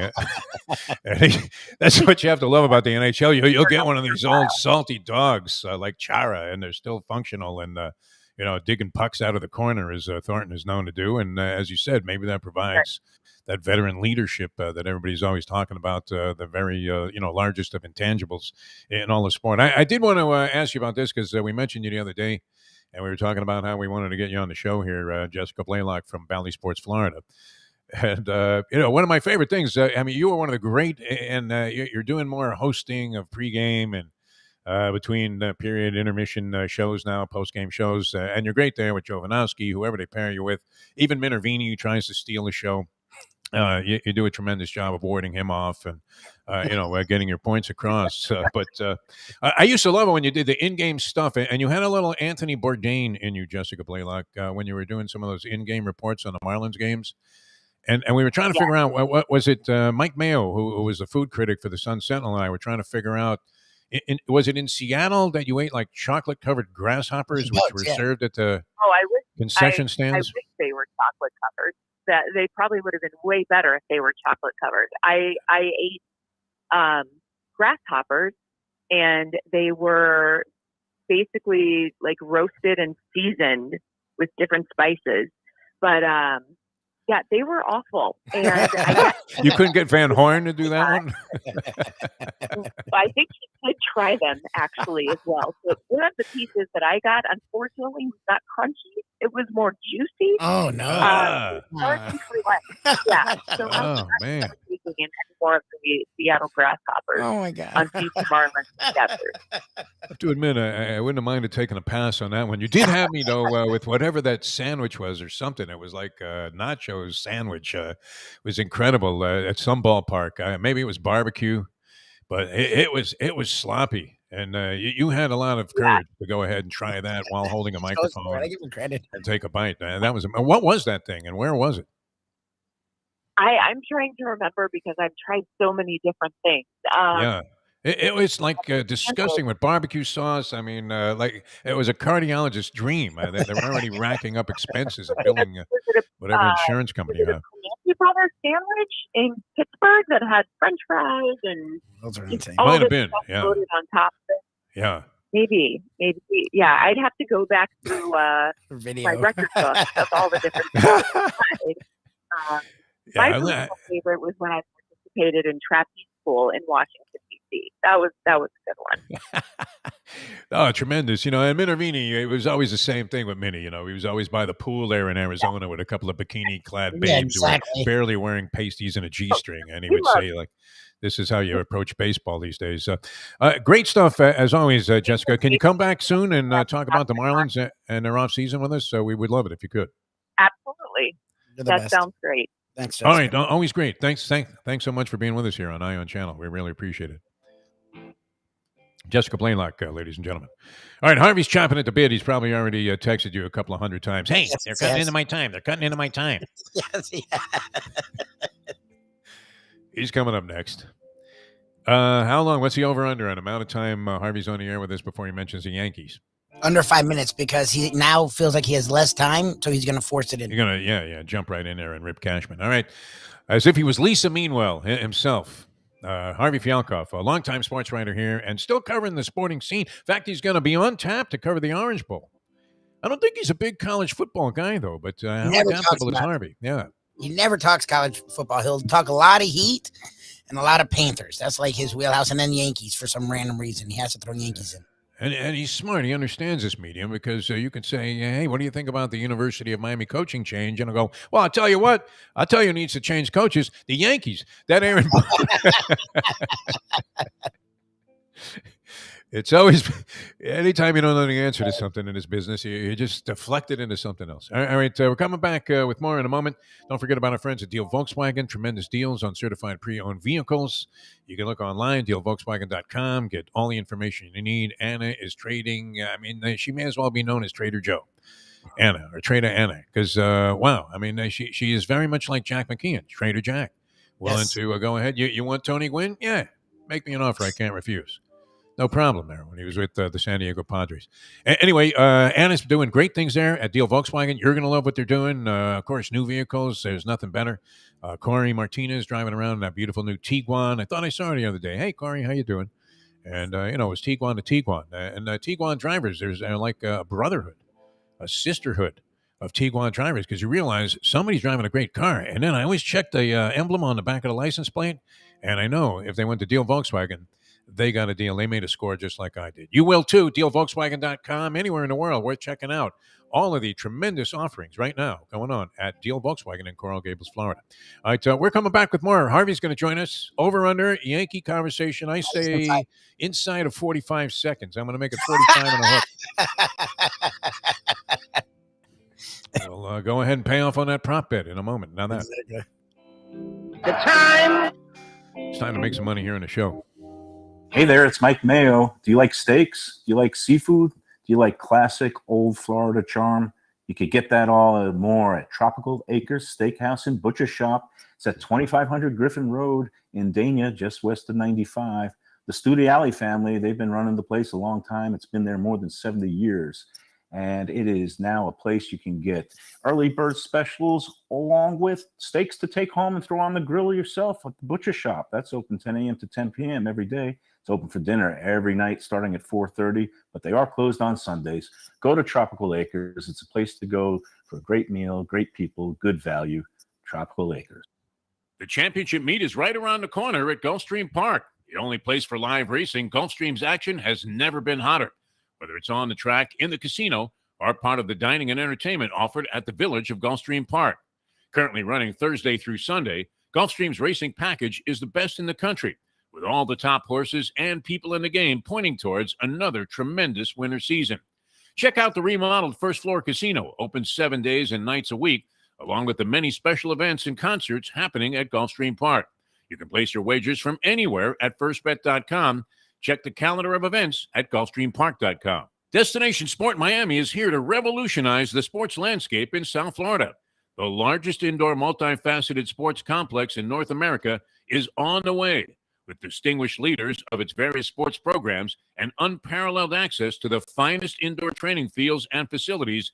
Destination Sport Miami will set South Florida apart as the destination of choice for elite athletic training and development, and for its dedication to youth programs and sports on all levels.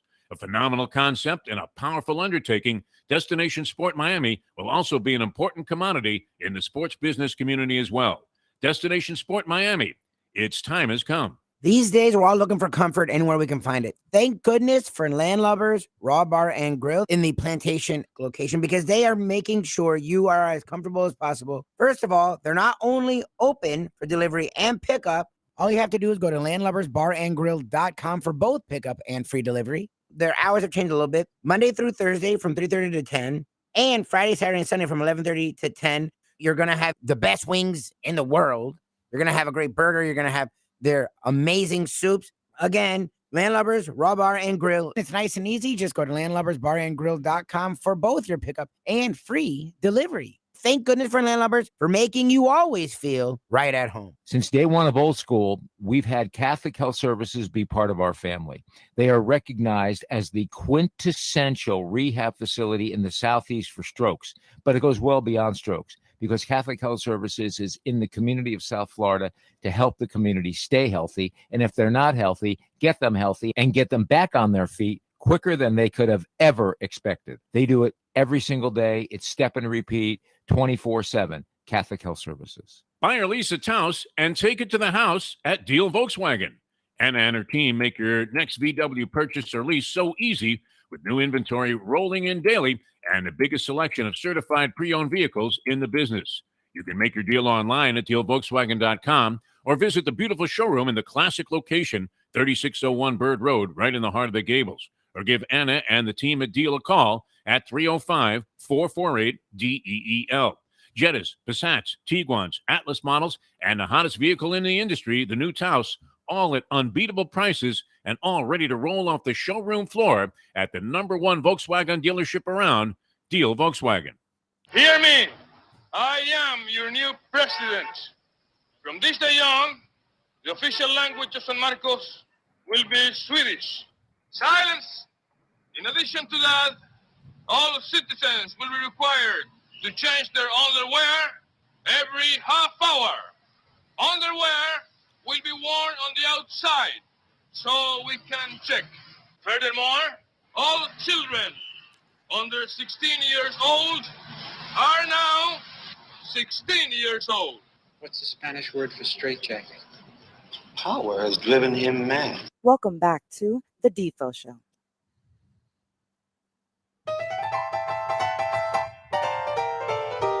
Hard to believe that was just a few years ago, 2016, the Trump inauguration. Bananas. As soon as I, heard some of the early rhetoric, what did I tell you, Lubie? I said, you have to dig this clip up from Bananas. You were like, crazy. "What? Bananas. What are you talking about? Woody Allen? He's finished. He's a has-been. Nobody cares about him anymore. He was a soothsayer. Married his 14-year-old daughter. What are you talking about? Funny man, though. He definitely was. Way ahead of his time with that vision. That's for sure. Speaking of ahead of his time, here he is. And it's always great having this gentleman on the program. One of our favorites here, longtime sports writer. We love his versatility. We love his unbridled enthusiasm for the world of sport. And many years at the South Florida Sun-Sentinel, which was a leading sports section here among newspapers of its circulation size, right? They always categorize newspapers in that fashion. Always had one of the top rated sports sections. Had a lot of good people there. Harvey was one of them. We welcome to the show Harvey Fialkov. Still very active, Harvey. Yes. And, involved in all kinds of different things. I mean, you have your hands and fingers in many pies, as they say, right now. Yeah, me and Al Pacino, they keep bringing me back, Jeff. I mean, speaking of Swedish and that introduction, I was watching Leo Borg last week, Bjorn Borg's son. How do you look? Bjorn Bowl, international. He lost in the quarters, but the kid's got game. He looks like Bjorn.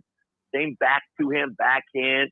He doesn't have his demeanor, man. He fired his racket against the backstop. He was cursing in Swedish. He had a little wrist injury, but are there curse words in Swedish? Probably. Sweden doesn't have any curse words. What are you talking about? They don't swear. Of course they swear. They're very peaceful people. They don't even have boxing there. Ingemar Johansson had to leave the country just to get a match. Right. Very, very mild-mannered people generally, but fiery on the tennis court, unlike his dad, Bjorn, who wasn't there. Everybody was looking Bjorn. Why wouldn't he watch his son in his last junior tournament ever? But I guess he didn't want to be a distraction to the young man. Turned out an American kid from Coconut Creek, Bruno Kuzahara, born in Brazil, but we've adopted him. He's American. He lost in the finals, but he had a great run. Lost to a kid from Paraguay who just didn't miss from the baseline, Adolfo Vallejo. But no, just fun tennis. And this week I'm covering the Junior Orange Bowl, 12s and 14s and unders, all over Coral Gables, the Biltmore, San Salvador Park, and old Crandon Park where the Miami Open, Key Biscayne used to be. So I'll be leaving today, heading out there to cover the draws. And the Miami Herald's going to cover it. I'm in the Herald today with some of my old Orange Bowl recap last week. So, how's it feel to be writing for the Herald after all those years at the Sun-Sentinel, Harvey? The Herald. I mean, you guys were bitter rivals on the sporting front for many, many years. Right. Sleeping with the enemy. But a lot of my colleagues from the Sun-Sentinel are now working for the Herald, especially Steve Waters. And he was like, yeah. Steve, he does a lot of freelance for them. But especially Don McMullen, assistant sports editor, he was like my mentor at the Sentinel, and he's like still doing it at the Herald now, and Donnie and I are close. So I expect to get a lot of articles in this week. Leighton Hewitt's son, Cruz, is there. Lindsay Davenport's son, Jagger Leach, is there. Imagine this, Jeff. Lindsay Davenport, number 1 in the world for 4 years, many slams. Her husband was a great college player, Mike Leach. His uncle, Rick Leach, was number 1 doubles player in the world. Tough act to follow for Jagger Leach, but he's doing a good job. And Leighton Hewitt's kid, Cruz Hewitt, just won a huge clay court tournament in Australia. I know he's fiery just like Leighton. Come on! And, you listen to Rocky theme music to get pumped up for matches. So it should be fun. Bob McAdoo's grandson will be out there. Big Bob loves tennis. I'm sure he'll be there. His daughter, Rashida, is on the pro tour. Not doing very well, but doing better in doubles as of late. So it's going to be exciting. It's free. You're watching the best 12 and 14 players in the world.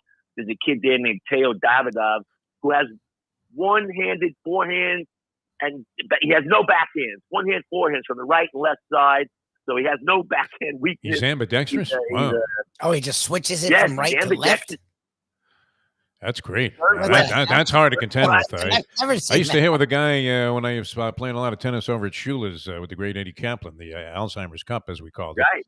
And there was a guy named Dwight over there who was always out there playing, and he was one of those guys too that could switch rackets, switch hands, and then just belt the ball as if he was using his natural hand from either side. I mean, all of a sudden he's a lefty, and you're like, wait a minute, hey, when did you become John McEnroe? All right, I wanted to get into this because we just had the lovely Jessica Blaylock on the show here, Harvey Fialkov. I know you covered Panthers hockey and were a big NHL guy.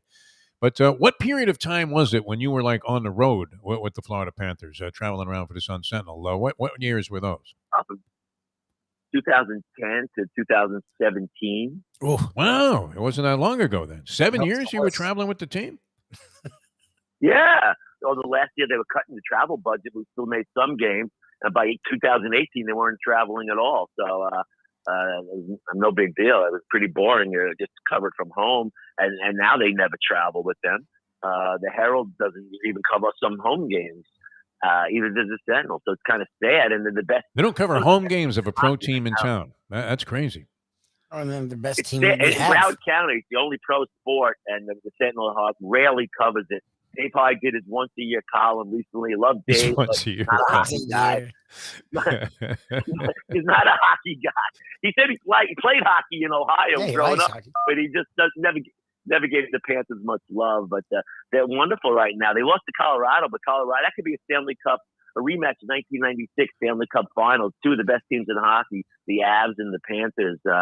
So they're losing on the road lately, 4-4-1 on the road. They have 14-1 at home. So it's so much fun to go to Panther home games. Now the Rats are flying again on the ice. So I just wish they got more coverage and more love from the hometown media. The dollar store, man, waiting for another shipment to come in off the racks there in L.A. Out of Rats, man. They made a fortune that year. Yeah, that was great, too, because everybody come in there and I always wondered how the people in Detroit snuck whatever that fish is that they throw down there on the ice. What is it, like a codfish or something? They throw an octopus. Octopus, yeah. Octopus. All right. And, how did the guy get through security with an octopus? I mean, this is going to sound a little weird, in his pants, right? Because they weren't really checking. And that was the thing. Like, guys would come in with like 400 rats. They were spilling out of, every position on the person's body. And okay, go ahead in. Back in that run there that they had, the Panthers, what was that, the 96-97 season, and tremendous. I mean, very competitive, 4-game loss there to the Avalanche, if that could be said. When you're getting swept, it's almost like losing a set 6-0, and the guy says, well, you know what?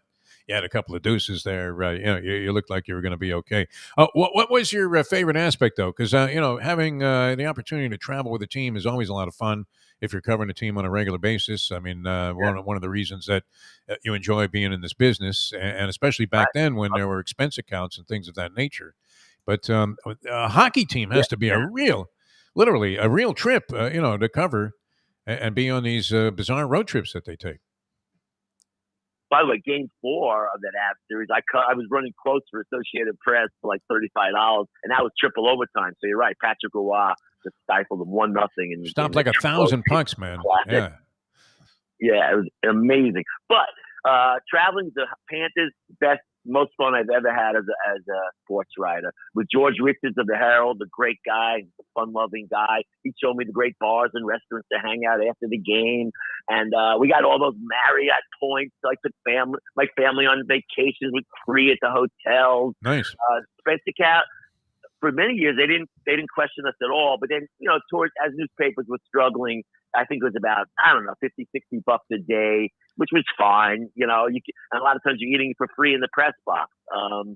Guys like Ira Winderman never leave the hotel room. He just goes to the concierge, free food, and then pockets the money. Don't tell him I said that. That's a great move. That's what I would. Yeah, I mean, it was an art to pad an expense report, as any kind of, sports commodity back in the day. I mean, all those trips to Exarban I took when I was out covering the Hurricanes in Omaha. Let's face it, they had to be covered somehow. The problem was, like, if another guy that was on the trip put the same place in, like Sonny Hirsch, he would always put in that, he took like all of the coaches and me out to dinner, which, was far from the truth. He never left a hotel room like Winderman. But nonetheless, then you would put in a thing that you would also paid for the dinner in the very same place that Sonny had mentioned.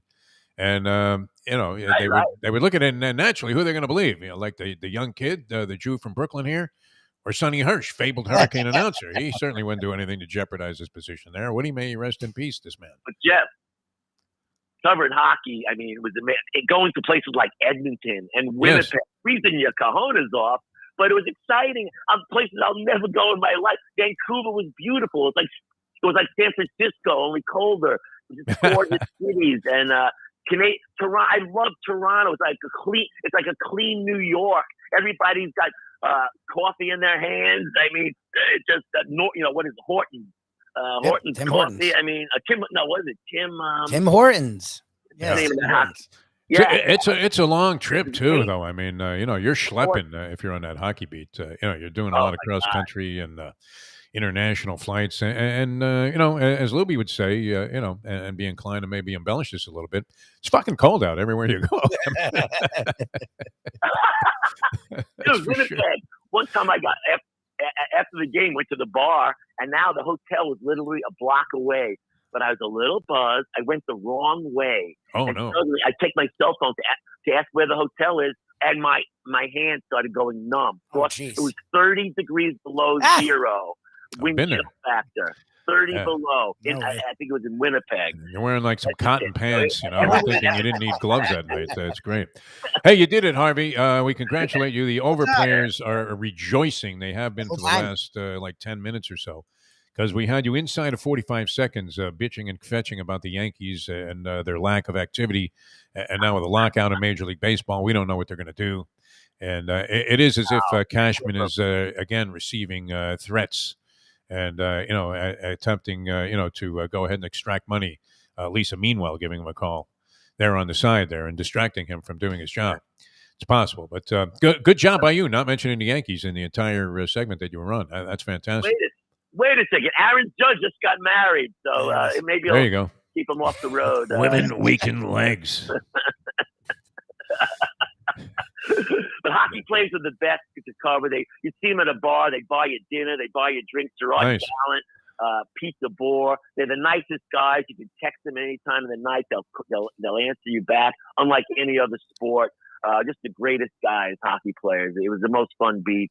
And I do miss that aspect of it, but not to travel is a nightmare. I'll be covering the Orange Bowl football game. Very good. In Michigan.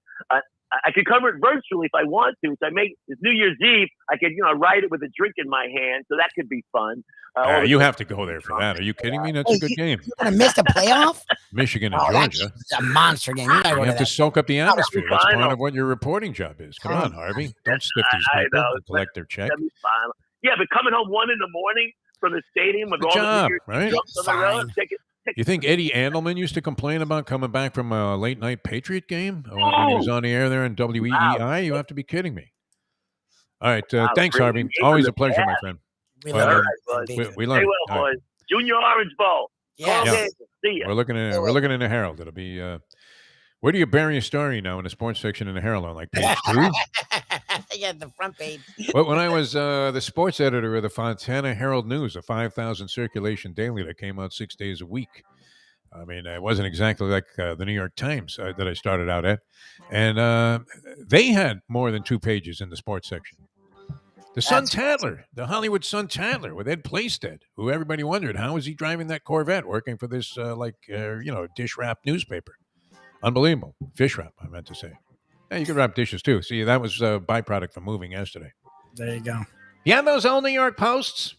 I knew they would be of some value later on. That's why I saved like 50 of them, like they were old racing forms. Sure. In the bathroom here. I really am living like Oscar Madison, and especially now that I have like this whole giant place to myself here.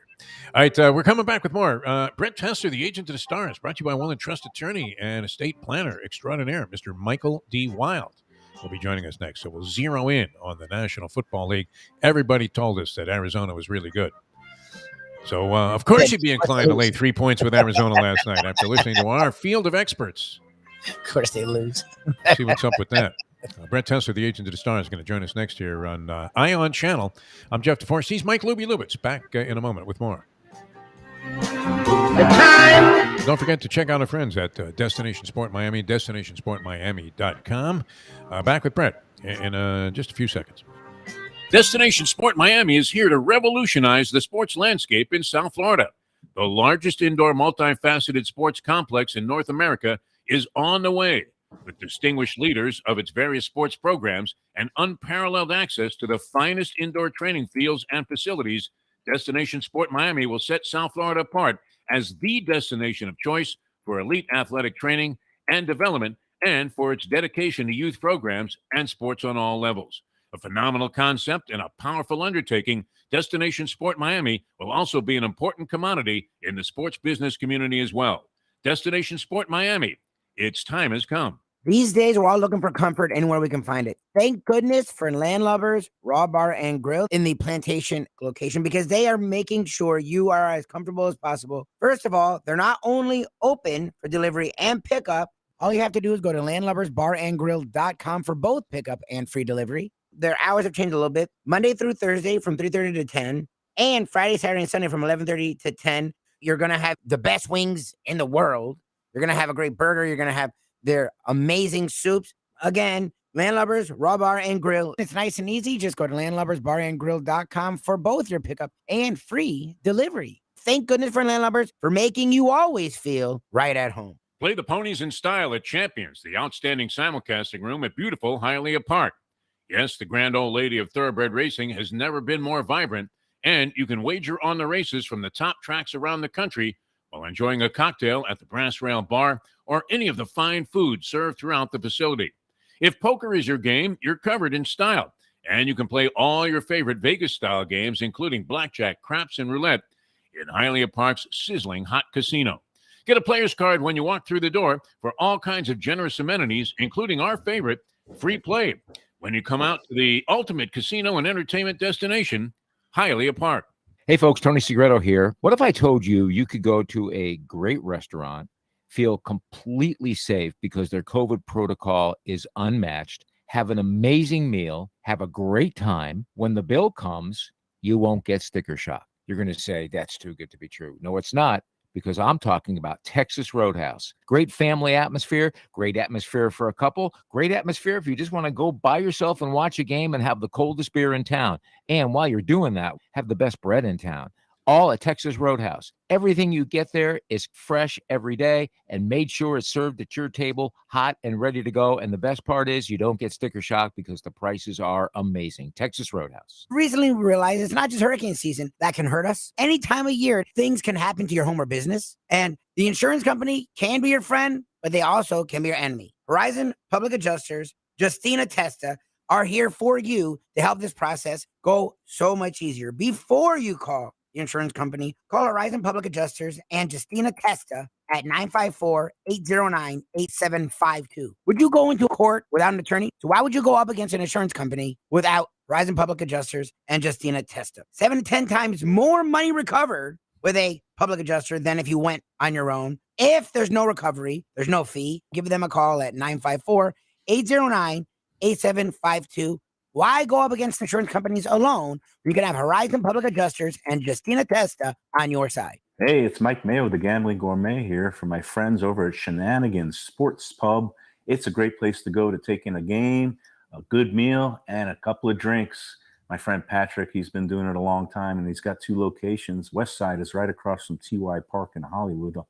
And then the East Side location is at 1300 South Federal Highway in Dania Beach. Shenanigans is the place for wings, burgers, barbecue, fresh fish, anything you want, drink specials, late night dining, outdoor dining. It is the place to go, family friendly. Go to Shenanigans and tell them the Gambling Gourmet sent you. The simple pleasures of this job, the way a stadium sounds when one of my players performs well on the field, the way we are meant to protect them in health and in injury. Less, more attention, caring for them, caring for ourselves in the games too. The agent to the stars, the one and only Brett Tessler.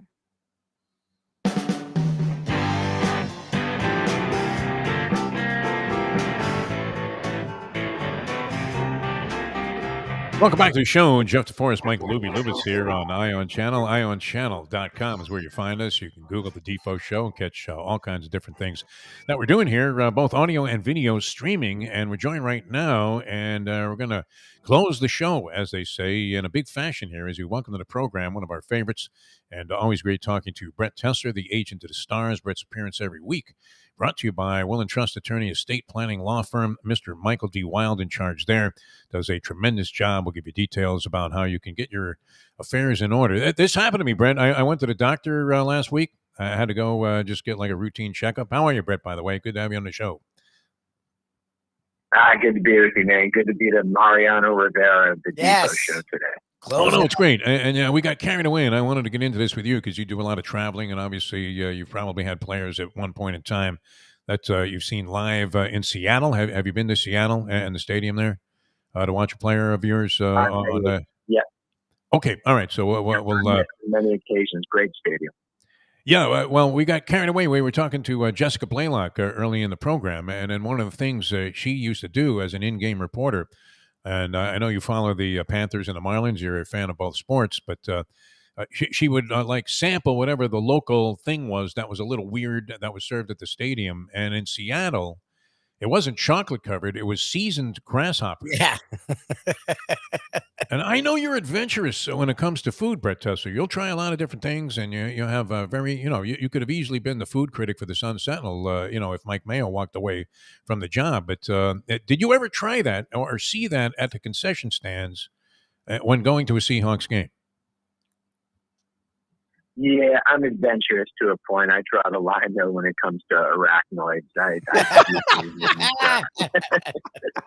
Great.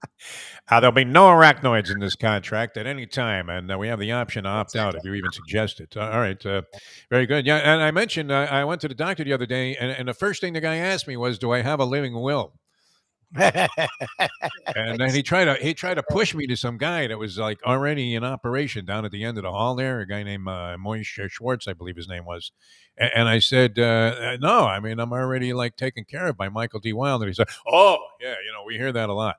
So that was good. But I thought that was an odd way to introduce himself. First time I was seeing this particular doctor.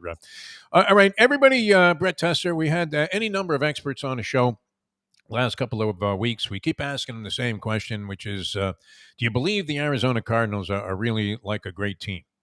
And almost everybody to a person said, oh, yeah, these guys are great, convincing me that laying 3 with Arizona last night, not to kvetch about losing bets. Never. Seemed like a reasonable proposition against the Rams. But as a Polyman's dying grandmother said, always take the points, as she was about to pass into that great casino in the sky. And sure enough, the Rams find a way to just convince you that they are back and that Arizona is a fraud, which might be a knee-jerk reaction. But what is your thought? Are they really that good? And if they are, then how did they lose last night? They're really that good, and they lost last night because they got beat by another team that's really good. And so This was definitely one of the better pure football matchups of the season. Two West Coast rivals, 2 teams seemingly that can be competing for it all in a couple months. But the thing people need to remember, I mean, there's probably about 4 or 5 great teams in this league. I think both of the teams we saw last night fit into that category.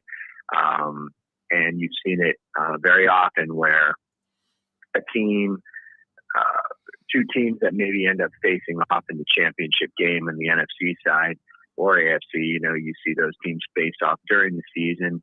And then when they play again in the postseason, it's a different story. And obviously that could be the case here because with Kyler Murray, you're definitely talking about one of the few best players at the position in the league. And it was just, it's just one game. And of course, there's a full month left in this season, a little more actually. And so basically, a lot of it's just going to have to do with who stays healthy down the stretch, who gets hot coming into the postseason. It's all about who gets hot at the right time. And so, I mean, as you've seen with the Buffalo Bills, that's a team that was hot at the beginning of the season. And obviously things have cooled off substantially for them. So, and then on the other side, you see the Dolphins who miraculously are eking their way into the playoff picture. So anything can happen. And, again, it's all about who's going to get hot at the right time coming into the playoffs. We're talking to the one and only, the agent of the stars, Brett Tessler. He is fun on social media. Follow him on Facebook, Brett Tessler, or on Twitter at Tessler Sports. Okay, so something Defo and I have talked a lot about over, especially this year, but over the years, is clock management, and something we can't understand how coaches who are in control of everything and they spend 20 hours working on the most ridiculous minutia, something my mom can figure out while watching a game. Kingsbury last night just letting time tick away when they needed 2 scores. They actually get the onside, but run out of time. You've been around this game a long time, Brett. You have players. What is the deal with coaches struggling to keep tabs on the clock when it's sitting there right in front of their freaking face? I'm not referring to Cliff Kingsbury last night, but just in general, to me, it is very frustrating when you see coaches sort of lose track of time or time management, just because, you say that they have to deal with everything. They really don't. They shouldn't. I mean, they've got their defensive, they've got their defensive coordinator who's running the defensive game plan and running the play calls there. They have their offensive coordinator who's running the offensive play calls and, all that stuff. In most cases, there's certain instances where a head coach will get involved in either one of those or override or overrule a play that one of their coordinators wants to run here or there. But really, their job is game management, and that involves deciding whether to go for it on 4th down or to punt or kick or go for 2, and to manage the clock and manage their timeout. So it's a little perplexing to me how you've seen some of these things happen. And there's some coaches that are incredibly guilty, and have a reputation of this throughout the years. You know who they are. Mike McCarthy. And to me, again, it's sort of inexcusable because everybody else is held accountable. My players hold me accountable for the job I do. Yep. Their coaches hold them accountable for the job they do. I think accountability is something that should certainly cut both ways. And there's no way to demand accountability from others if you show none yourself. So there's definitely been some instances where it leaves you scratching your head, to say the least. I remember Leonard Hamilton, after just bozoic clock and management at the end of a playoff game in the NCAA tournament, was being interviewed, and he was completely lost, And you're thinking, it's not possible. It's unacceptable to be this lame at like a very important aspect of what you would think would be just common criteria, basic knowledge that any coach would have to be well-versed in. And you see it more often than not where the coaches, they never come into the press conference after the game, Brett, and go, you know what? I blew it. I really screwed that one up, man. I can't believe I let 8 seconds evaporate off the clock and didn't realize I had no timeouts left. I mean, just insane. You see it, in all sports, game after game, the inability to manage the simplest of strategic situations. All right, Brett Tessler, the agent of the stars, with us here on Ion Channel, and it's always great having Brett on the show. Brought to you by Will and Trust attorney, Mr. Michael D. Wild. Coming up on what? I can't believe it's week 15 already in the National Football League, and Urban Meyer, this has been going on since the season began. I just wanted to get your thoughts on this. I mean, what are you hearing? I mean, is this stuff really true that he's like ripping everybody and sitting there at 2-10, and in the middle of all this, he threw in like a twerking incident when and this is considered disgraceful in a lot of social coaches circles, I guess, where you don't fly back with your team from a game. And I just say, hey, you know what? We lost. See you guys later. I know we only have 1 win this year. What are you hearing about Urban Meyer? I mean, what's the real word out there on the streets among NFL players and coaches about what this guy is doing this year? Some of the circumstances around that team, like the one you just mentioned, for example, are certainly unusual. For a coach not to fly back with his team, but when Urban Meyer took that job, it was understood that he has full authority and he answers to nobody, so he could pretty much do whatever he pleases. And it's amazing how in life you can get away with doing whatever you please as long as you're winning, as long as you're doing a great job. And obviously, you know, that hasn't been the case there. In regards to other things going on, some of the leaks you're hearing, some of the anonymous quotes coming from within the organization. I don't represent a player on the team right now, so I can't really directly comment as to what's true or what's not true. But it just seems like a very unhealthy amount of drama is coming from that organization, and obviously the results on the field have not been anything that I think people would have expected when you talk about what's supposed to be a young, transcendent future franchise quarterback in Trevor Lawrence, and obviously one of the most successful college coaches of all time in Urban Meyer. I think people understand in this league that sometimes things can take time, things can be a process, but I think anybody who's really watched that team closely throughout the season would say that it has definitely not panned out the way people would have hoped in regards to even showing encouraging signs about what's to come. Yeah. Is it Calipari time? One and done, you think? Is that possible? 100. He's done. It is possible. I mean, anything is possible just because, you know, he's a college coach, and there certainly, I think, would be some college opportunities out there for him. You see the market of what college coaches are now getting paid. And if you thought these guys had power before, I mean, now it's just completely off the charts. So certain coaches belong in certain places. And maybe it's possible that at the end of this season, all parties would agree that maybe that's the best place for Urban Meyer to go. And, you know, it's not like throughout his career, he's not Bobby Bowden. He's not a guy who stayed in one place for 100 years. So he's sort of been a little bit of a drifter, and we'll see what the future holds there. All right. Very interesting situation there. A lot of hot things coming out of Jacksonville, which is the only news being made, is how absurd it's been to be operating under the management of Urban Meyer. All right. I hope he has his affairs in order. Urban Meyer, he made a lot of money, and he's going to get a lot of money from this con man.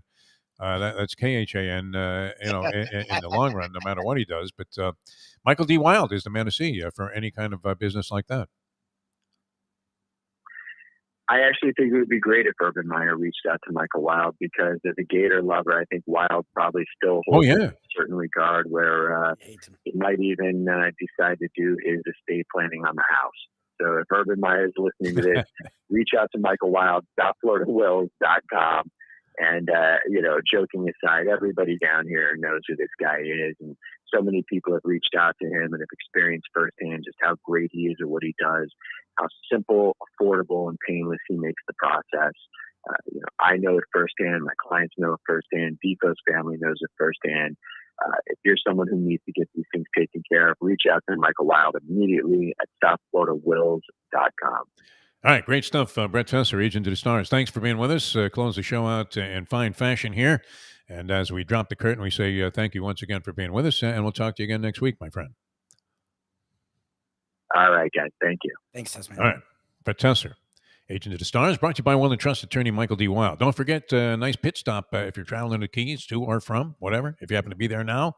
If you live in the Keys, Jimmy Johnson's Big Chill. That would be a great place to go. We're going to chill until tomorrow. Tony Segreto goes old school with us tomorrow. Brought to you by Texas Roadhouse Restaurants and Catholic Health Services, two fine organizations. And, represented with class and dignity by the great Tony Segreto. He goes old school, part of the package on the show tomorrow. Our thanks to Jessica Blaylock, Harvey Fialkov, Brett Tessler for joining us. Thank you for joining us here on Ion Channel. Thanks to Jack, Amy, and the whole crew there, Brad, and everybody associated with Ion Channel for the continued success and rise of this program.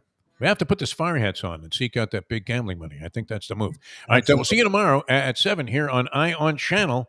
You can also Google the Defo Show, catch any of the shows that we've done over the last, it's been a couple of months already. So, very happy to see things progressing as they have, and thank you guys for tuning in. We'll see you tomorrow at 7 a.m. as we leave you know that. The time. It's 9:03 on the East Coast. Let's go to eat a damn snack. Look what they done to my soul.